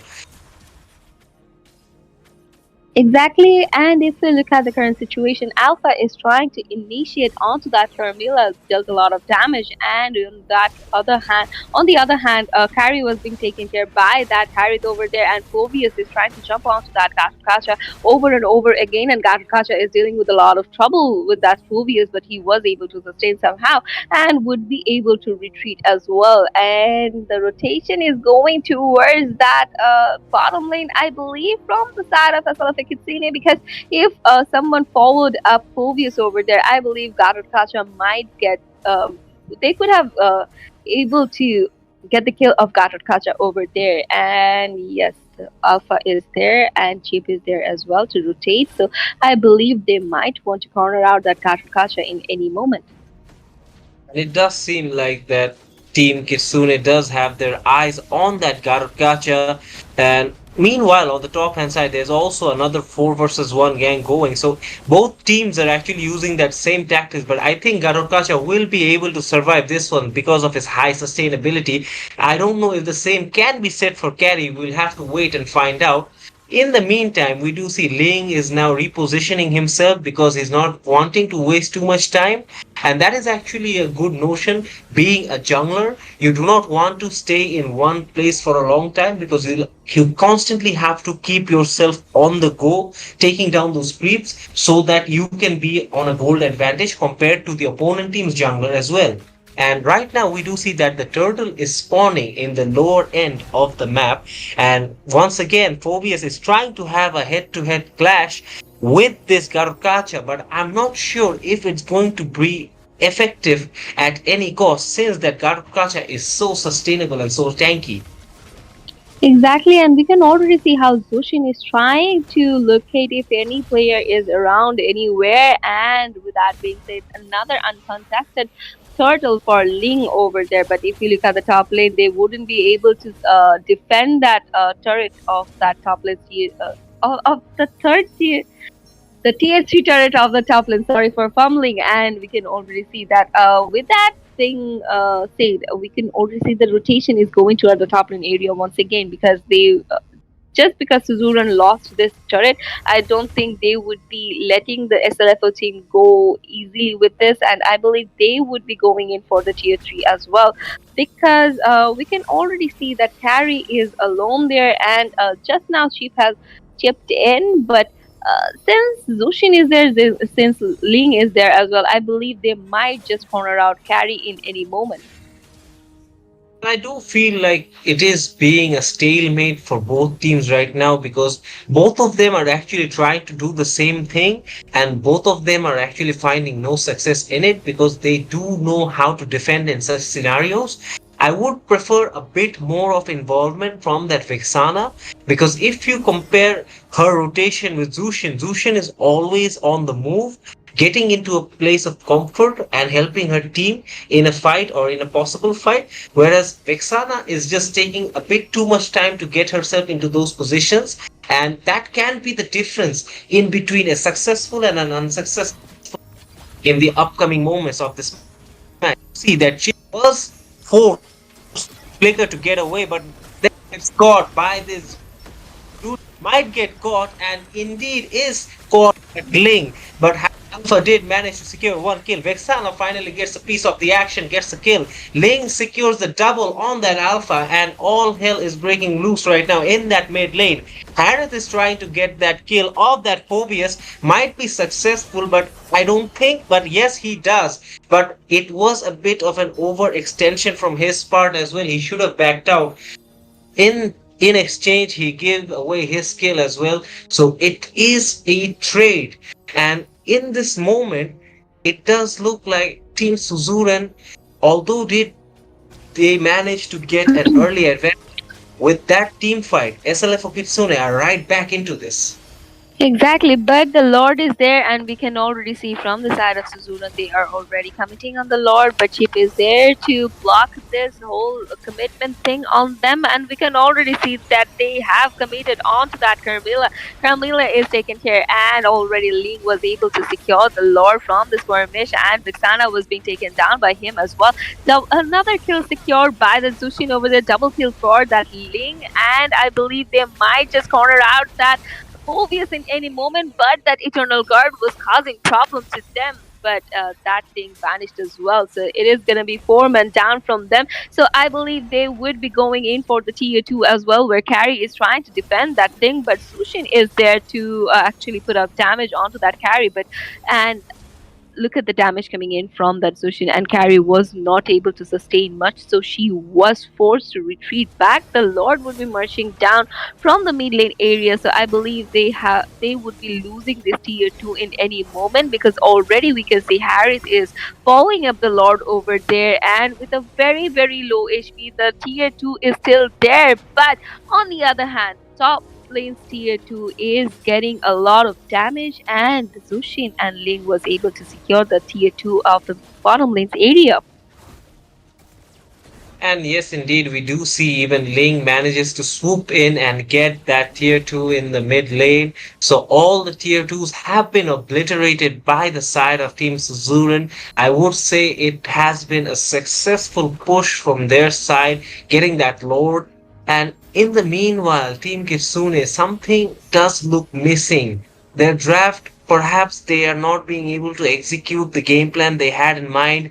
This chip pick is not being fruitful as up till now, and even the Phobius, for some reason, it's not being able to shine.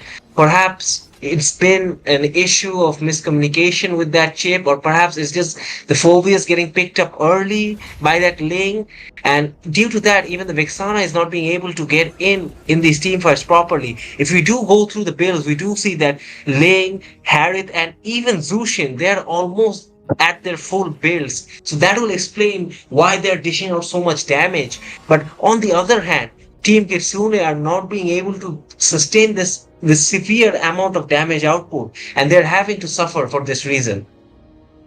Exactly, and at this period, we can see that Team SLF Kitsune are forced to be around their base area mostly, so they are being cornered in this situation. But if that chip can actually initiate some shortcuts and initiate some rotation, I believe things might work out for SLF Kitsune till now, and we have to actually wait for that initiation from that chip. But currently, we can see that Suzuran are actually focusing on the farming mostly, and I believe they are waiting for the Lord to enhance and to spawn. And with that Lord, I believe they would be wanting to commit on it and they would be wanting to secure it. And since there is a link in the team, so they wouldn't be missing a chance to do so. And already from the side of Phobius, he was trying to get a vision of the Lord, but he was not able to do so because he was not being followed up by his teammates. So the Lord easily goes to the side of Suzuran. So with the help of this Lord, I believe Team Suzuran might go in for inhibitor as well as the base. So at this point, things are looking quite messed up for Team Kitsune. And indeed it does, because Team Kitsune will have to pull something off to defend against this Lord. This Lord is marching down from the top lane. And in the meanwhile, Team Suzuran are applying pressure from the mid hand side and the bottom hand side of this map. So it is going to be a test, and it's going to actually test their mettle, see how much they have in with them to defend this Lord and go up against a fight with this Team Suzuran composition that has been totally rampant so far. And yet again, we see another team fight coming in from the side of Team Suzuran. They managed to get an entire team wipeout thanks to the curse of blood from that Carmilla.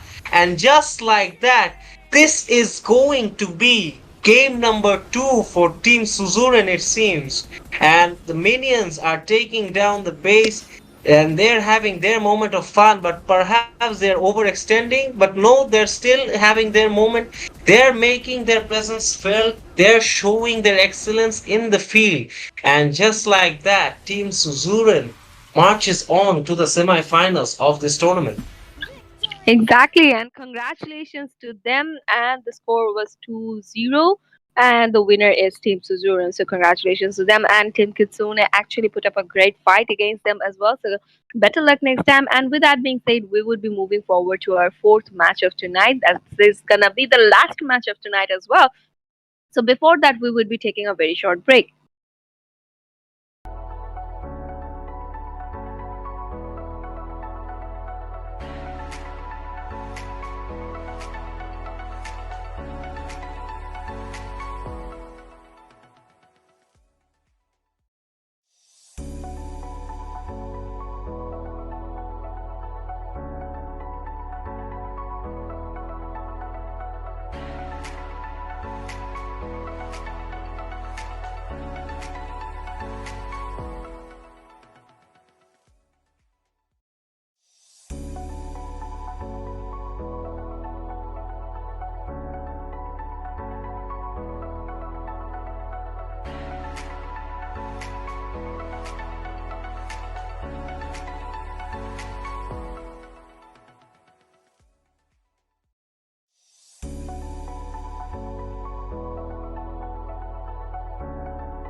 So, welcome, ladies and gentlemen, to the fourth match of tonight, and this is going to be the last match of this quarterfinals. And we are already in the match between Panti and Kumar, and we are already in the drafting phase, and we can see many heroes are actually here, and we are seeing few repeated faces here as well. And in the casting deck, I'm here with you, Prerna, and with me is Gambit.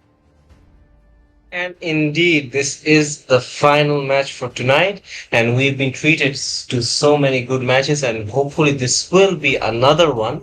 If we dive into the bans for this match, we will see that things do look a bit different because Team Panti have gone for those assassin bans, but they did also ban that Valentina. On the other hand, some similar faces on the side of Team Kumar's ban. We see that the Zushin and the Sicilian, two very hot picks for today tonight, have been banned alongside with that Suyo. So the bans are very respectable. But when it comes to the picks, that is where things are very exciting because Team Panti, they have gone for that Hylos pick and at the same time they've gone with that Vexana. So it is going to be a very good initiation gameplay coming out from those two heroes as well as that Mensitar being there. So they will be utilizing these three heroes together in those team fights. And in response to this, Team Kumar have gone for that Khalid pick. And following that, they did go for two very extraordinary picks, which is the Claude and that chip. So it is going to be crucial to see how this chip comes into play for this game, Prerna. Exactly, and the next band would be coming in from the side of Kumar. So I believe since there is not any jungler yet, I believe they might go in for another jungler-oriented band in this period because and along with that they have went in for the marksman ban instead, and that would be the Nathan, and this is going to be the last ban of tonight. So let's see which hero they actually go for, since there is no mage in the opponent. So I believe they might go in for a mage ban over here, since there is a Vixana in their side, so they might just ban out other heroes that might counter her. But instead, they went in for the Nolan because in the opponent as well, we are not seeing any jungler. So that was a wise decision coming in from both the teams, I would say. And the next hero would be coming in from the side of Noji. So I believe that he might go in for a mage pick over there, and yes, he goes for the Faramis. So this Faramis would be playing a crucial role in his for his team in the team fights, because whenever there might be any corner situation or whenever there would be an initiation from the opponent, I believe he might just use his nether realm to save up his teammates for a bit, and that would be a game changer for the team. And the next two picks would be from the side of T, and they have picked out that Hanabi and that Bharat. So Bharat as a jungler, we haven't seen that in many days. So I believe this is gonna be a very exciting match. And if we talk about Hanabi, even though she lacks of a bit of mobility, but the amount of damage she can deal, that might be a problem for Team Kumar. Yes, indeed. And we do see that Team Ban bravely picks these barracks, which we haven't seen entirely in this tournament so far. So finally, a new pick coming up into this jungle scenario, but it is gonna go against that alpha. So although Barrett's has that sustainability, it is going to be difficult to see how it does manage to sustain that much of a damage coming out from that alpha and his entire team in the process. But if we do look from the drafting phase, it does seem like Team Ban do have a game plan in mind because they've gone for very well organized heroes that are very compatible with each other. So it will be coming down to those macro micro gameplays that actually make the difference in this game, Prerna. Exactly, and we would actually have to wait for how they end this match and how they actually execute the heroes. But if we talk about the team balance, both of the teams are quite balanced, I would say, but the amount of damage that would be coming in from the side of that uh, Claude would be a lot. And if we talk about Hanabi as well, she can do those sneaky attacks, and that might cause cruciality in the late games and in securing the object. So we would have to wait for it. And already we are in the land of dawn, where we can see both the junglers from both the teams are focusing on their buffs. Nothing crazy is going on, and everything is looking quite normal as it should be. But if we look at Minsitar over there, not the Gatot Kacha, my bad. If we look at Minsitar over there, we can already see there was a rotation coming towards him from the side of Team Kumar, but the initiation felt somehow was being dealt by that Hylos over there. So Hylos was able to sustain in this situation, as well as Vexana and Minsitar were able to sustain in that period as well. So they were able to actually avoid any type of fight over there in the earliest period of this match. And indeed, Hylos was forced to use his battle spell to get away from an unwanted conflict in that position because that could have been a crucial early breakthrough for the side of Team Kumar. And right now, we are seeing that even the Barats have moved on towards this gold lane, but there is nothing there for him to find. Instead, they might fall into the trap laid by Team Kumar. And right now, we do see an initiation happening in the lower end of this map. Barats does use his ult on the Alpha. I'm not quite sure if that would have been as planned like Alpha wanted, but he does get caught off guard by that Barats, and so does that chip. It is an early breakthrough for the side of Team Pan as they get two early kills. Make that three as Vexana manages to secure the kill of that Khalid. And finally, Team Kumar does get some fun for themselves as they do manage to get that kill. But it is a 3-for-1 trade off favoring the side of Team Pan. Exactly. And if we look at the current situation, Alpha is already there to commit onto that turtle, and there is no contest so far from the side of Team Pan. And we can already see Khalid is there as well, and as well as Parami. So this turtle would be slain by that Alpha without any contest, and he is moving towards that mid lanes area where he has to clear out the minion pressure over there. And if we look at the overall situation, Team Pan is actually leading in gold for a bit, and if they are able to actually hold on to this, I believe they would be able to create a snowball, and in the later period, that would be playing in their favor. But in the meanwhile, if we look at the bottom lane area, Hanabi is still trying to actually. Contest for the gold crab over there along with that alpha, and she was able to secure that. So at this point we can already see that all the players are actually focused on And we do see a teleport coming in from the side of Chip, manages to catch Barrett's off guard. And just like that, another kill on that Barrett secured by that Alpha. And right now they are going for more. Even Vexana falls victim. This was a crucial teaming from the side of Team Kumar.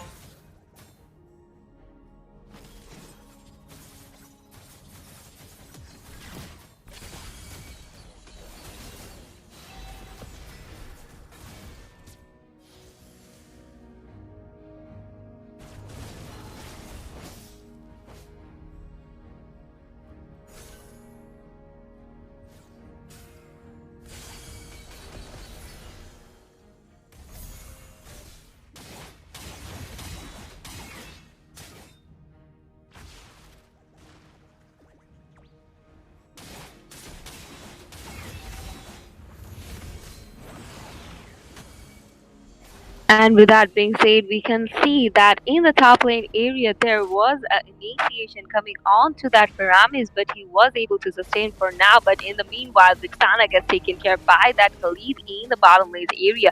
The turtle would be spawning in no seconds, and the turtle has spawned, and we can already see that Hylos is there, Paramis is there, and I believe that they might have a 1v1 situation over there. But to follow up, that Paramis chip is there as well. And if we look at the Hylas, he was trying to initiate onto that chip, I believe, but that wasn't that much fruitful. And we can already see Alpha using his ultimate, getting that turtle for his and for his team. And already Barrett's used his ultimate as well, but that was not that successful.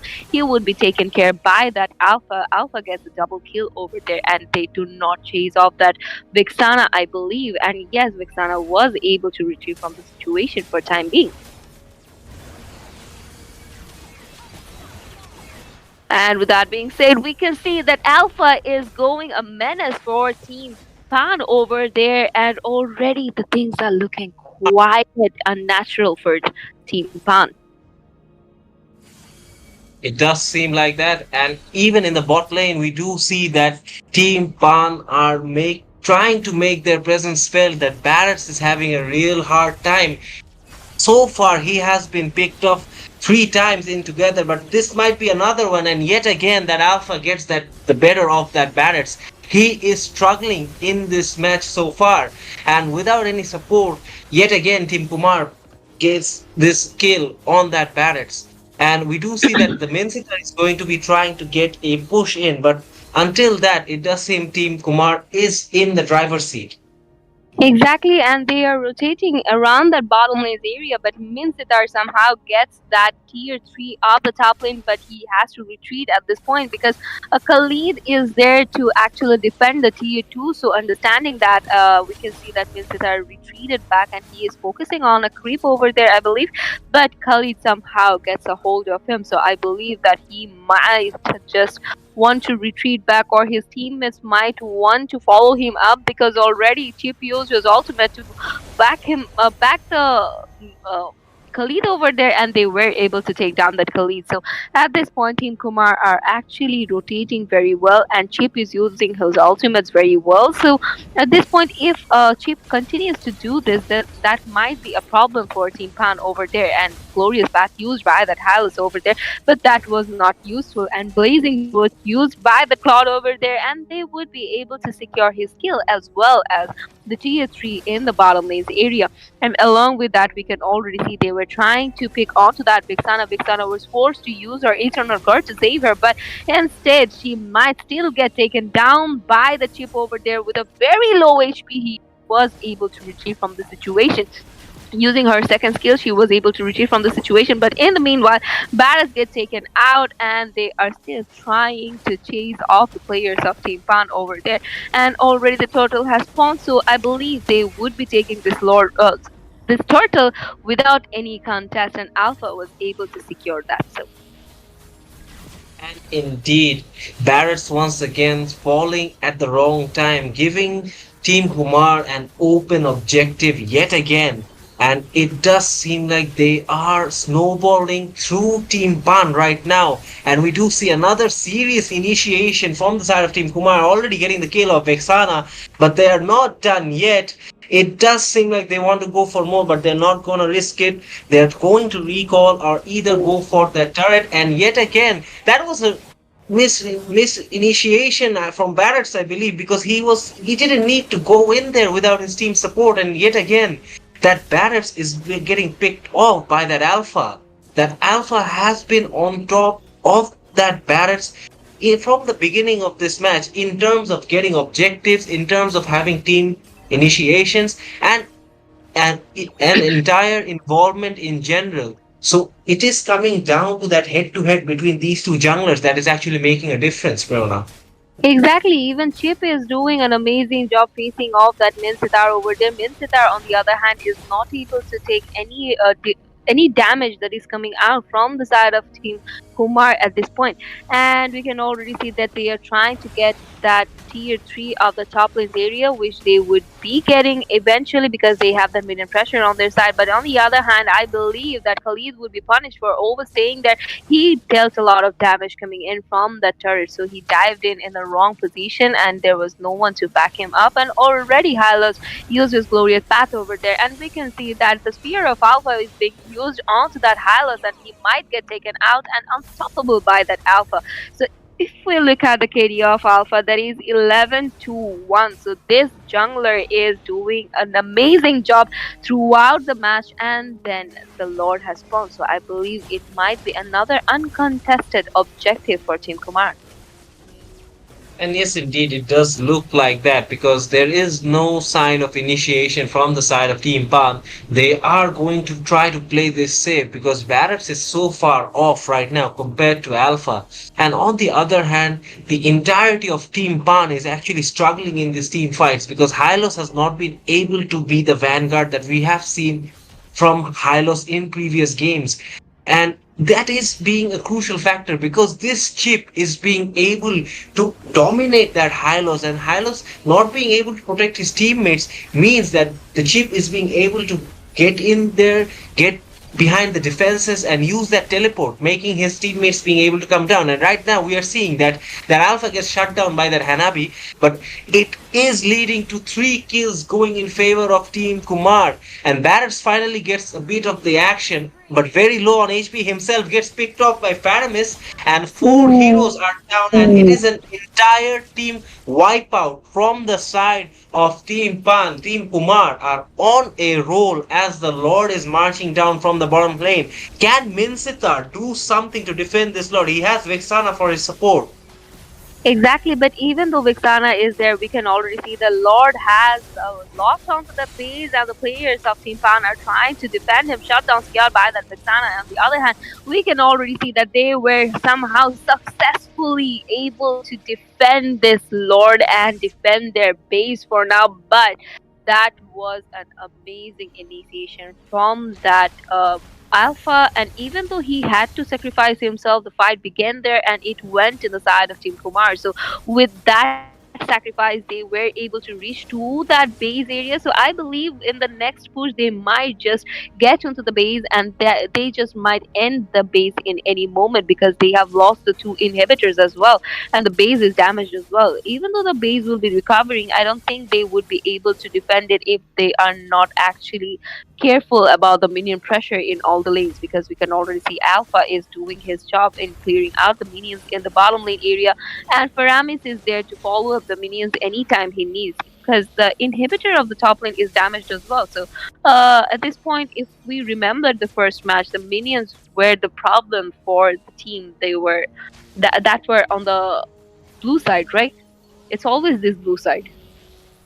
It was indeed on this side that the minions did get the better of that team from the very first game tonight. But we do see that this Alpha is already 12-3-2. He is proving to be a menace for Team Pan. And right now, Team Pan, the only thing they can do is try to get the better of Team Kumar in an organized team fight. But that is the thing that they have been struggling to do so far. Just because this chip is always there and is always getting the better of them.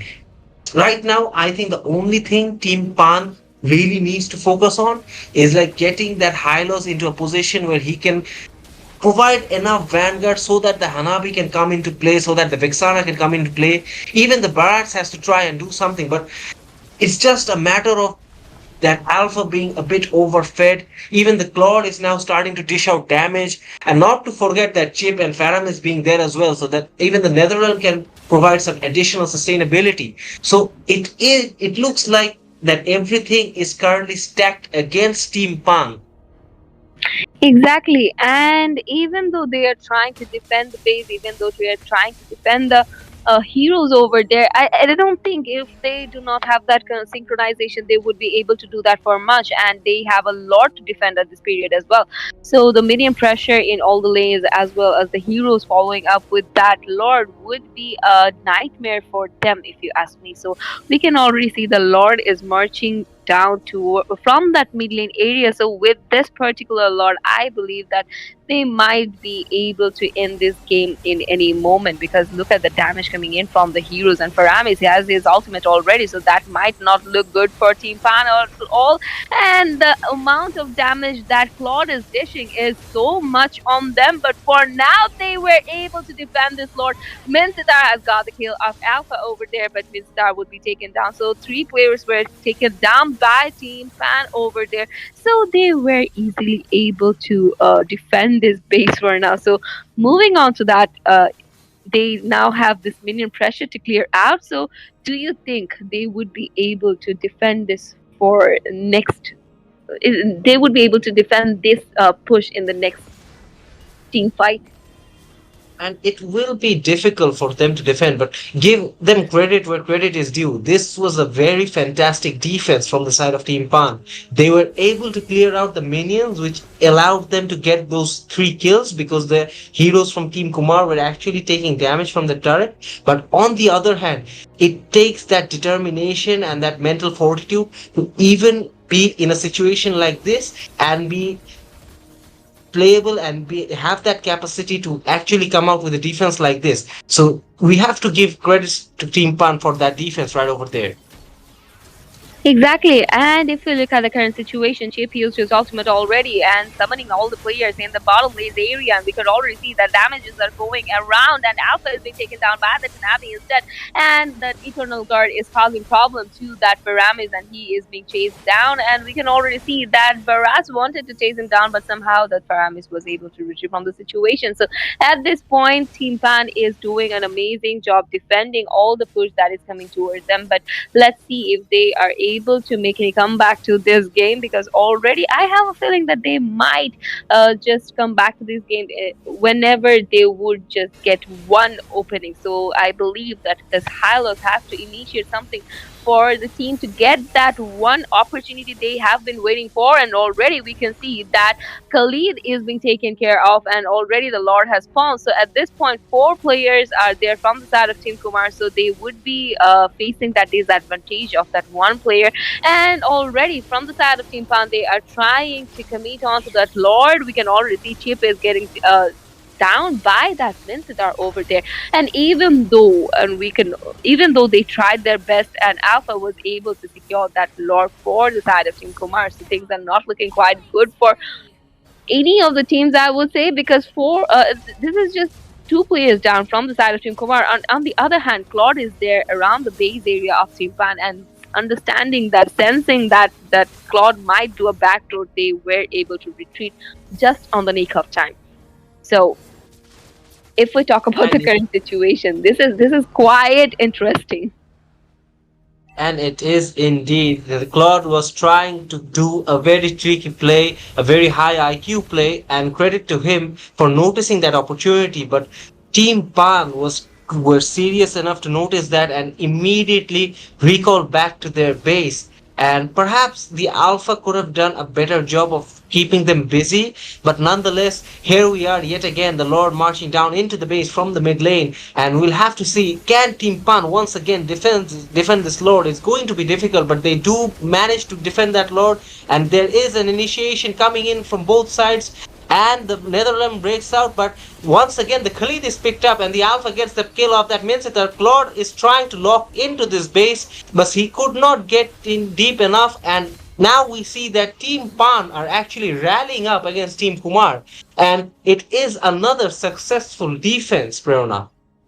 Exactly, and we have seen consecutively three defense coming in from the side of Team Pan, but they are somehow facing a lot of trouble facing all those super minions. So at this point, even though they are able to defend, but if we look at their base, that have dealt a lot of damage. So if another push comes towards their base with a 5-man in and along with the Lord, I believe that I somehow have this feeling that they might not be able to defend it this time. But you never know what happens in Land of Dawn. And also, we have seen Team Pan sensing that their base might be in trouble and retreating back to their base. So anything can happen over here. And if we talk about the overall situation at this point, somehow Team Kumar is actually throwing themselves out there. Is it just because they are too overconfident over here, or is it just Team Pan is actually very good at defending? What do you think? What's your opinion? For me, it's a case of Team Kumar overexerting themselves in a few situations, and Team Pan digging down deep, being that driving that desperation out of them and making those crucial gameplays. So it is not that one team is playing good and the other team is playing bad. It is that which team is being able to make use of the other's mistakes, and that is why Team Pan have been able to go through three successful defenses. But I'm not sure how long they can keep this up if they don't go for the offensive, because it is now or never for them. And right now we do see that Team Kumar once again are trying to get this Lord, and perhaps they will be able to secure it since Khalid is trying to keep Team Pan busy. But Team Pan find themselves in the mix, and Alpha gets retribution in to secure that lord. But once again, there's an initiation, and Khalid yet again falls victim. But we do see that Chip tried to be tricky and use the teleport within the base, but Alpha gets picked off after using that teleport. Even Chip narrowly manages to escape. Claude was the one who was being clever and did not initiate, but that could have been the costly mistake that might have got Alpha killed in that position, Prerna. Exactly, and we can already see that Team Pan is trying to defend the Lord, and I believe they might be able to do it once again because look at the damage they are dishing out at this point. But if we look at Claude, he is lagging behind somewhere. I believe if they had followed this Lord up before this happened, they could have done something that we were expecting. But on the other hand, Vixana was able to secure double kill, and from this particular fight, four players are down from the side of Team Kumar, and it is just Faramis who is still standing on his feet, and it would be Khalid who would be reincarnating out of those four. So at this point, if we overly talk about the situation, Timpan is doing an amazing job defending the base over and over again. So I believe they are still trying to make a comeback into this game, and that's the spirit we actually look for in any teams. And we can already see that they are trying to build up a pressure around that mid lane's tier 3 area, and I believe that they would be able to do so. And with that being said, Khalid is once again being taken out by the Tanabe over there. And if we talk about the damage of the Tanabe, it is immense at this point since this is 21 minutes already in the game. So this is the time where this marksman would shine, and Hanabi is exactly doing that, and every time she is facing off that alpha, she is just melting him down. So at this point, I believe that they might just lock on to that Hanabi at first from the side of Team Kumar if they want to finish things off earlier. And indeed, that it has to be a priority to get that Hanabi to be shut down. But every time we do see that Team Kumar get themselves into a position that Khalid ends up dying up front, and without the Khalid, it's only up to that chip to be that vanguard and come into a position. But it has not been working for Team Kumar in a few team fights in back-to-back succession. But on the other hand, we must give credit to Team Pan because they are still holding on to this match, and we are already nearing the 23-minute mark. So they have done, I guess, 3 to 4 successful defenses so far, and it does seem like they're not done yet. They are trying to win this match. Exactly, they are showing an amazing sportsmanship spirit over here, and the next lord has found already. So I believe Team Kumar would not want to hand it over to Team Pan already, and we can see that they are trying to get a hold of that lord, and Vixana used her ultimate already onto that glorious path. So that is somehow helping them to zone out the players of Team Kumar over there, and we can already see that Paramis used his ultimate, so I believe Timpan would want to take advantage of that, and they are committing on the Lord at this time. So, do you think would this Lord go to them?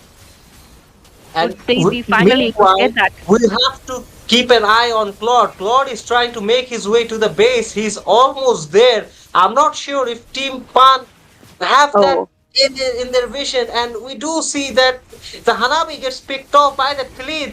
And this Claude might do the backdoor that we were fearing that he might do. But Vexana manages to pull him off. But it is going to be a full wipeout, and Team Kumar are going to secure this first match. finally, they were able to secure this match, even though they had lost that Lord to that Paramis, but they did an amazing job. And I would say the whole credit goes to that Cloud over there because of the initiation he just did. So, congratulations to Tim Kumar for winning the first round of this match, and we would be right back after a very short break.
Me to vanquish the shadows that plague this world.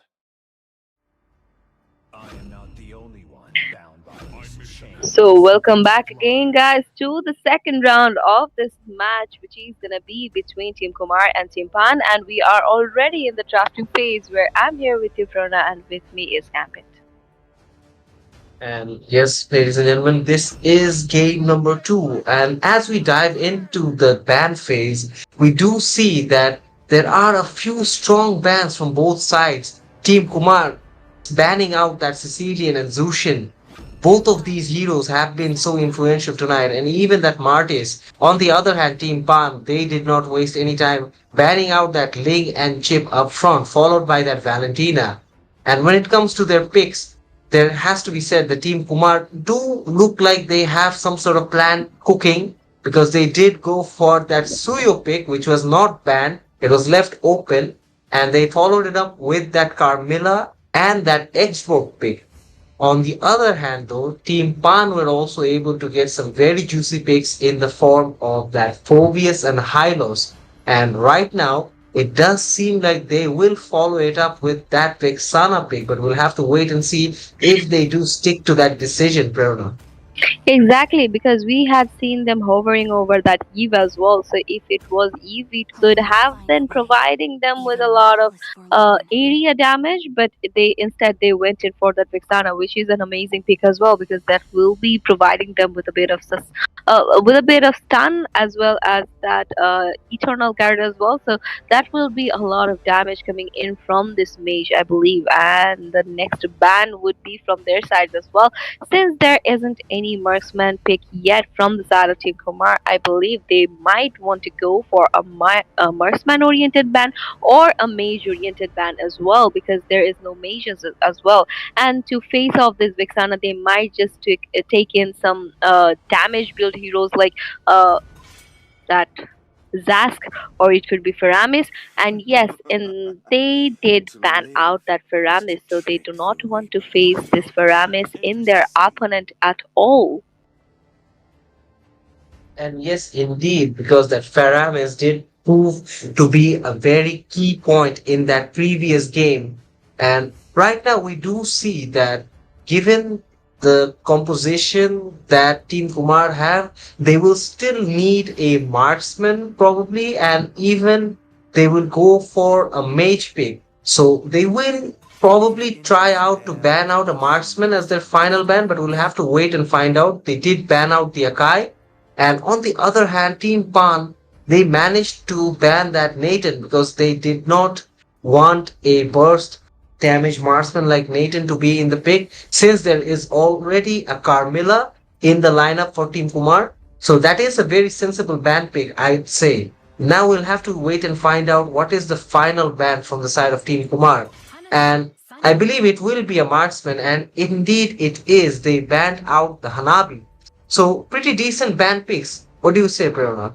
I believe that as well. The bannings are quite amazing, I would say, because in the banning section, we are seeing a lot of some heroes that proved to be devastating in the previous round. So that was quite acceptable because we had seen this Hanabi proving to be crucial against the alpha they had chose. And if we talk about pyramids as well, that was proving to be a problem for Team Pan in many situations. So they wouldn't want to face these heroes once again. And if we talk about Chip as well, that thing was doing gank in lanes, unexpected ganks in many lanes, and that was quite that caught them off guard in many situations. So that is quite understandable. And if you look at Timpan, they have went in for the Lela pick. So this is gonna be the first time we will be seeing Lela tonight. And if we look at Tim Kumar, they are hovering over that Beatrix and they have locked onto that. So Beatrix would be dealing with a lot of damage along with the range she can cover. So I believe this would be a very well managed lineup for them. And along with that, the last pick from their side was the Aurora. So they have a bit of crowd controlling mage as well. And indeed, Team Kumar leaving no spaces left in that composition. They have that crowd control potential, they have that burst damage, they have that area attack damage, and with that Carmilla's Curse of Blood, they can pop it off and finish it off in style. So I believe they have a very well thought out and well organized composition. But right now, we'll have to see what does Team Pan have in mind because they've already gone for Layla, who is the queen of the late game, as we always say. But since they have that Phobius and Hylos in that team, it will be interesting to see which jungler they go for, and they do end up sticking with that alpha. So that is another damage potential hero. So it does seem like their policy is like high damage, high reward, but it will come down to execution to see how this plan actually pays off. Exactly, and if we look at both the lineups, those are very, very balanced. So it would be the game execution that we would have to wait for to watch. And if we talk about the Lela pick, as you were talking about Lela being the queen of late games, I believe that she might be in trouble if she is not fed in the earliest period. So that might be a problem for Team Pan in the earlier stage. And if we talk about Phobius as well, in the previous matches of tonight, we had seen Phobius falling drastically, and that was actually crushing our expectations. So I believe that in this game, they would be showcasing a better Phobius gameplay. And if we talk about the picks of Team Kumar, what do you think? Do they have a better upper hand here? It is difficult to say that without seeing a proper team fight initiation because, as I said, it will come down to executing that game plan. So if we just judge it based from the draft, it does seem that they do have that better team fight initiation and overall composition to go with. But at the other hand, there is heroes like the Hylos and the Phobius that can be very painful to deal with for the side of Team Kumar. So we'll have to wait and find out how they utilize these heroes. And right now we do see that in the mid lane near that Lethal Wanderer, there is an initiation going on that Hylos was forced to pop out his Revitalize to help his teammates. And even the marksmen are trying to go at it, but without much of a success or much of a hassle. The EXP laners are also trying their best. We do see the Carmilla popping in, dives into the turret, but immediately falls back because he sees that Alpha is nearby. And where there is Alpha, the Vexana is also trying to follow up quite nearby. So right now, a lot of initiations are looking promising, but nothing is taking shape. Exactly, and along with Alpha, there was Hylos as well, so they could have done an amazing combination over there. So, understanding the situation, Carmilla was able to retreat, and we can already see the rotation is going towards the top lane area, and the turtle would be spawning in less than 10 seconds at this period.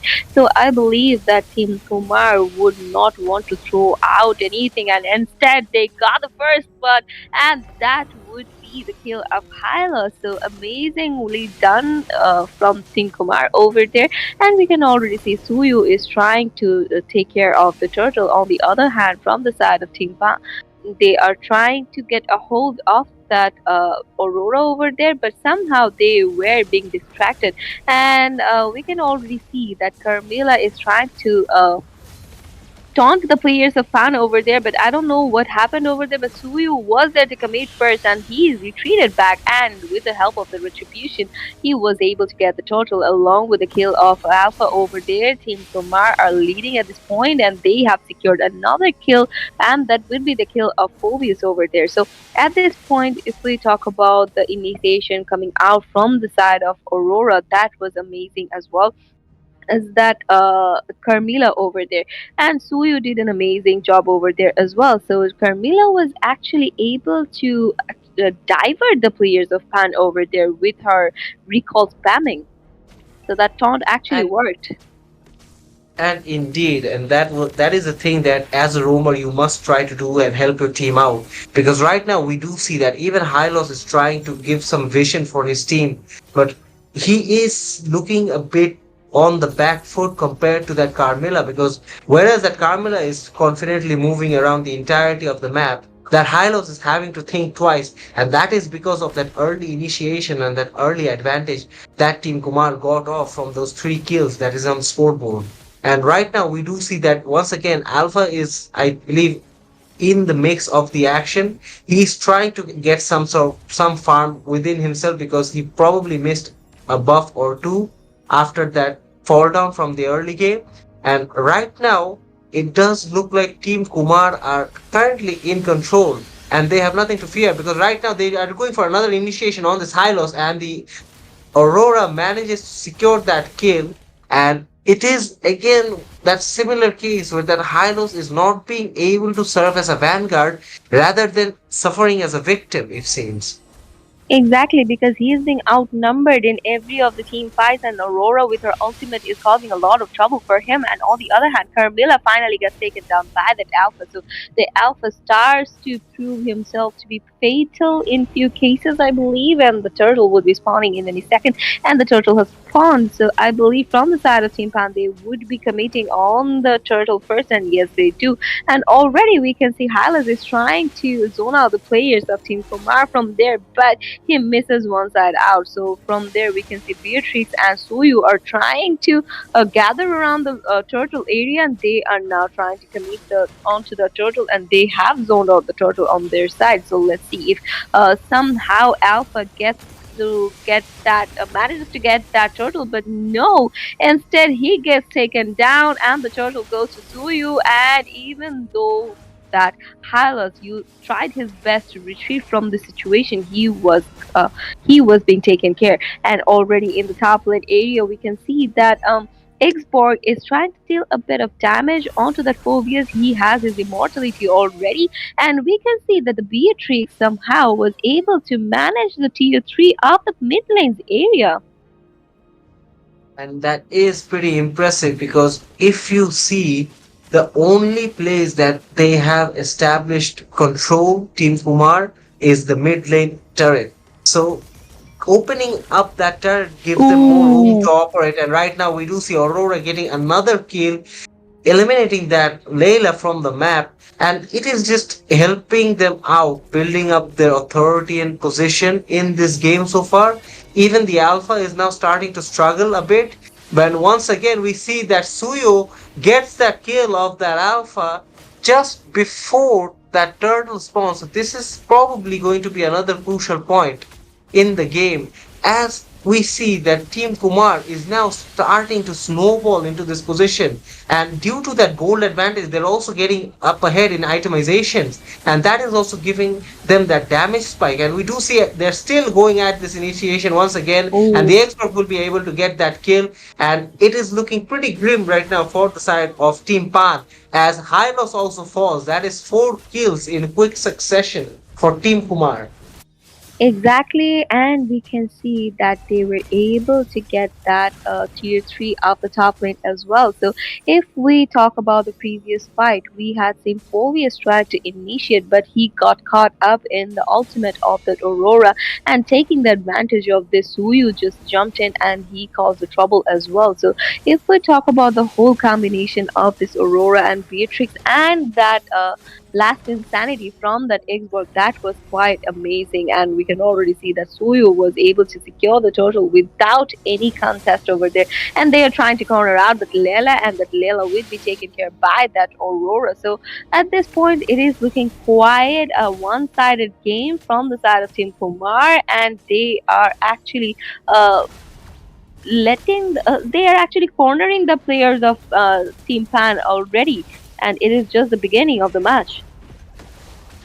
And it does seem like that because we do see that level of confidence coming out from that Beatrix as she grabs two kills without any effort and also manages to get that T2 turret. Oh, Meanwhile, Exburg was keeping busy of that Phobius. The Phobius did not realize that enemy backup is on its way and Suyo is just melting him down. He's waiting and taking out the damage being dished out by the Phobius, but it does seem like he is enjoying his time right over there, and even the Phobius knows that he has nowhere to go. We'll have to wait and see how this fight ends, and it does seem that even the Carmilla joins in on the fun, and finally Suyo gets that kill of that Phobius. exactly, and he was completely cornered out in the situation, so he had nothing else to do over there.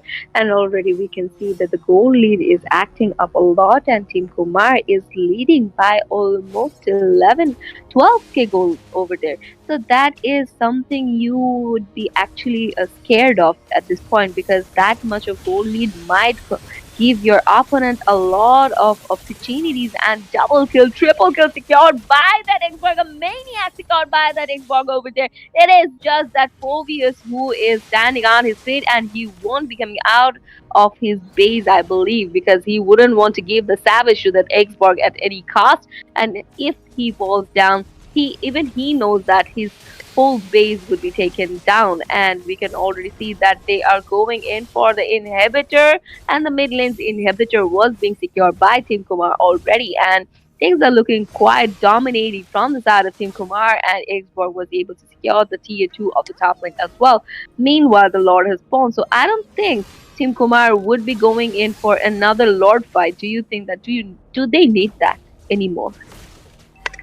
At this stage, I believe that they should go for that Lord fight to just have that bit of assurance. It's not a matter of do you need it or not, because both these teams are here to win. And I believe they should not take any chances that will hinder their opportunities to get that result. So, hence, getting the Lord will be a logical approach. And that's what they do. They do get that Lord because it was still remaining uncontested.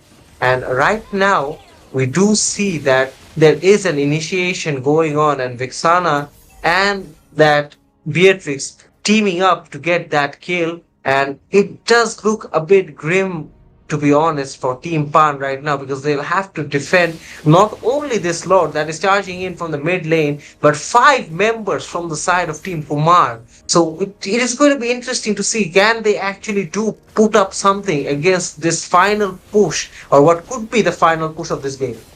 Exactly, and if we look at the minion pressure as well, that is quite huge from the side of Team Kumar. Triple kill secured by the Beatrix, and Vixana is being taken care by that Carmilla over there. And I believe it's going to be an maniac and the second maniac of this particular round, and that goes to Beatrix. And with that being said, we can see Team Kumar have locked onto the base, and they have won this round as well. So that was quite aggressive from them, and with that being said, we have found our last semi-finalist, and that will be Team Kumar. So tonight it's going to be the last match of tonight, and Team Kumar have won the match by 2-0. And with that being said, we would be taking off for tonight. So good night, everyone. In the casting deck, I was here with you, Prona, and with me was Gambit.